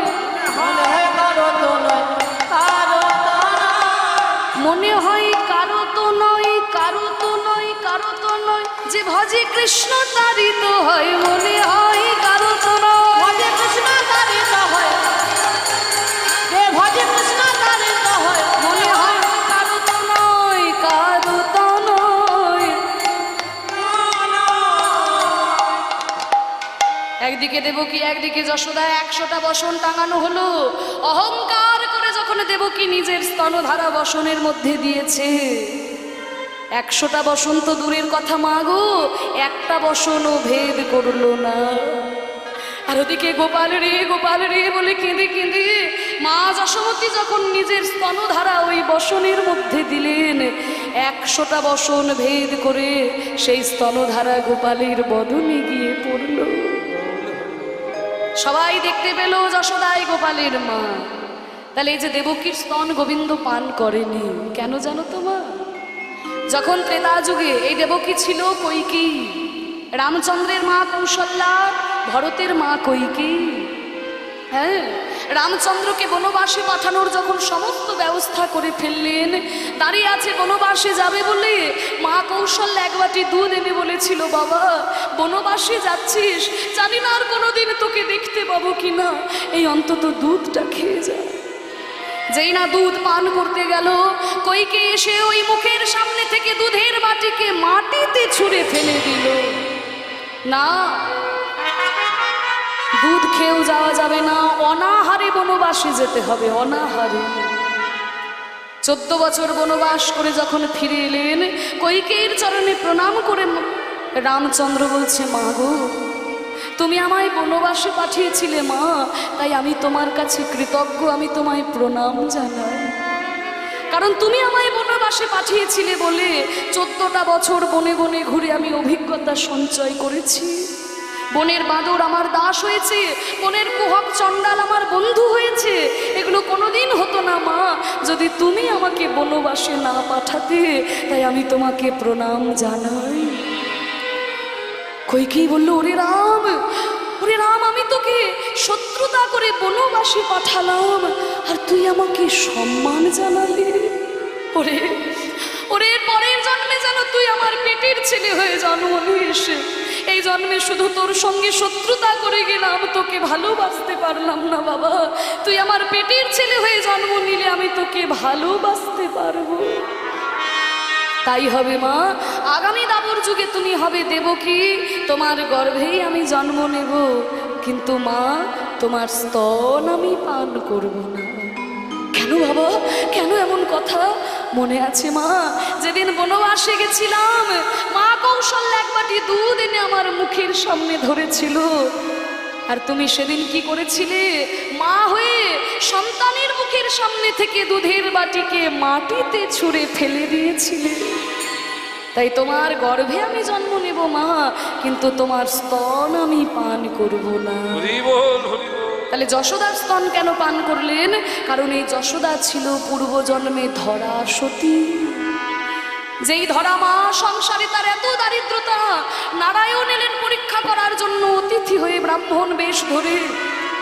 অতিথি সেবা দেবে, ঘরে তো কিছু নাই, ভিক্ষা করে কারোর কাছে ভিক্ষা পেল না। মুদির দোকানে চাল ডাল যখন চাইতে গেল, মুদির দোকানি বলল কোনো কিছু বন্ধক না দিলে পরে চাল ডাল দেবে না। বন্ধক কি দেবে? ধরা মায়ের কাছে দেওয়ার মতো কিছু নাই।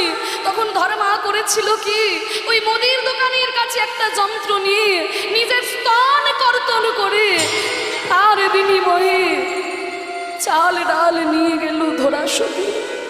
সেই চাল ডাল দিয়ে অন্ন রন্ধন করে যেই না অতিথি সেবা দিয়েছে, নারায়ণ বলল, মা তোমার মতো ভক্ত আমি দেখি নাই মা, তুমি আমার সেবা দেওয়ার জন্য নিজের স্তন কর্তন করেছো মা, তোমার মতো ভক্ত আমি দেখি নাই, তোমার এই স্তনের যন্ত্রণা আমি রাখবো না মা, এই জ্বালা আমি রাখবো না।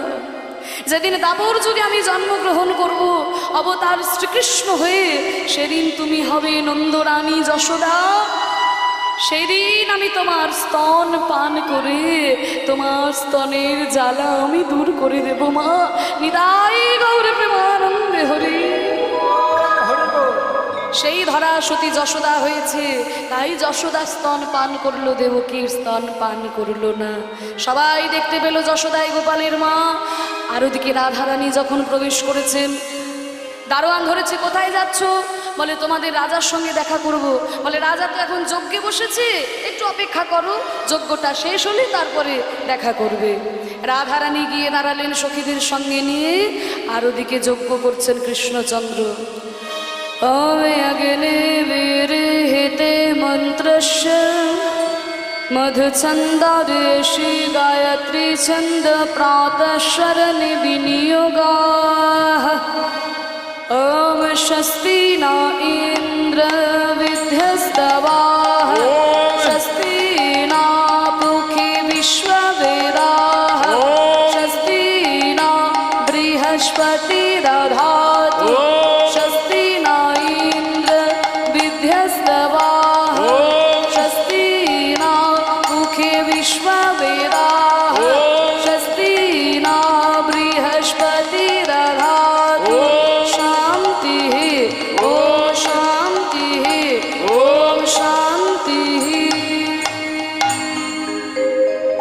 যেই না যজ্ঞ হয়েছে, রাধারানী সখীদেরকে সঙ্গে নিয়ে দাঁড়িয়েছেন, যেই না প্রাণ গোবিন্দ সামনে এসে দাঁড়িয়েছেন, ঘোমটার আড়ালে রাধারানী মুখ ফিরিয়ে নিলেন। ওরে সখী, ওকে আমার চোখের সামনে থেকে চলে যেতে বল, ওকে চলে যেতে বল ললিতা। ললিতা বিশাখা বলছে, রাধে, যাকে দেখার জন্য এতগুলো বছর অপেক্ষা করলি, যাকে দেখার জন্য এত দূরে ছুটে এলি, সে কৃষ্ণ যখন সামনে দাঁড়িয়ে বলছিস তুই দেখবি না কেন রাধে? রাধারানী বলছে, ওরে ললিতা, ওরে বিশাখা, আমি যাকে ভালোবেসেছি সে যে রাখাল কৃষ্ণ, আর আমার সামনে দাঁড়িয়ে আছে রাজা কৃষ্ণ। আমি রাখাল কৃষ্ণকে ভালোবেসেছি, ওই রাজা কৃষ্ণকে আমি দর্শন করব না, ওকে চলে যেতে বল। কৃষ্ণচন্দ্র দেখলেন এই দান ব্রত যজ্ঞে যে যা চাই তাকে তাই দিতে হয়। রাধারানী তো আর কিছু চায় না, শুধু দর্শন করতে চায়। আমি যদি রাধারানীকে দর্শনটুকু না দিতে পারি, তবে যে আমার দান ব্রত যজ্ঞ বিফল হবে। যোগমায়াকে স্মরণ করে বলছে, মা গো, বৃন্দাবনের সমস্ত লীলায় তুমি আমার সহায় হয়েছ, আজও তুমি আমার সহায় হও মা গো, আমায় তুমি রাখাল রাজা সাজিয়ে দাও, আমি রাধারানীকে দর্শন দিয়ে এই দান ব্রত যজ্ঞ সফল করি। তাই যোগমায়াকে স্মরণ করলেন। যোগমায়া গোপালকে রাখাল রাজা সাজিয়ে দিল, হাতে বাঁশি নিয়ে, মাথায় চূড়া নিয়ে, যেই না প্রাণ গোবিন্দ দাঁড়িয়েছেন। এই তো আমার প্রাণবধূ, আর দূরে দাঁড়িয়ে আছো কেন বধূ? এসো আমার হৃদয়ে এসো বধূ, আমার হৃদয়ে এসো। যোগমায়া শরী হরি রচি বৃন্দাবনপুরী, শরী হরি রচি বৃন্দাবনপুরী, যোগমায়া শরী হরি রচি বৃন্দাবনপুরী, মায়া শরী হরি রচি বৃন্দাবনপুরী। শ্রী রাধারে দর্শন দিল, শ্রী রাধারে দর্শন দিল, যে দিল তাই দিল, সবার আশা মিটাইল, দিল সবার আশা মিটাইল, প্রভাস যজ্ঞ সম্পন্ন হইল। সম্পূর্ণ হইল। যেই না কৃষ্ণ হয়ে দাঁড়িয়েছেন, বধূ তুমি আর দূরে দাঁড়িয়ে কেন? এসো আমার হৃদয়ে এসো। সখীরা সকলে রাধারানীকে নিয়ে গিয়ে কৃষ্ণের বামে দাঁড় করালেন, আর সেই রাধা স্বামীর যুগল নারদ মুনি প্রাণ ভরে দর্শন করছেন, সকলে প্রাণ ভরে দর্শন করছেন সেই যুগল। আহা মিলিল শ্যামের বামে আমাদের নবীনা কিশোরী,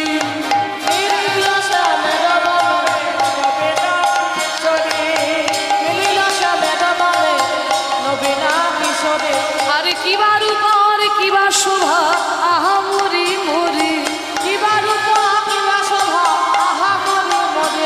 ওই গাছের ডালে নৃত্য করে ময়ূর আর ময়ূরী, আনন্দেতে গান গায় সুখী আর সারি, এইখানেতেই মিলন হলো কিশোর আর কিশোরী, এইখানেতেই মিলন হলো কিশোর আর কিশোরী। এবারে প্রেমানন্দে ভক্তি ভরে বলুন হরি হরি, প্রেমানন্দে ভক্তি ভরে বলো হরি হরি, প্রেমানন্দে ভক্তি ভরে বলো হরি হরি, প্রেমানন্দে ভক্তি ভরে বলো হরি হরি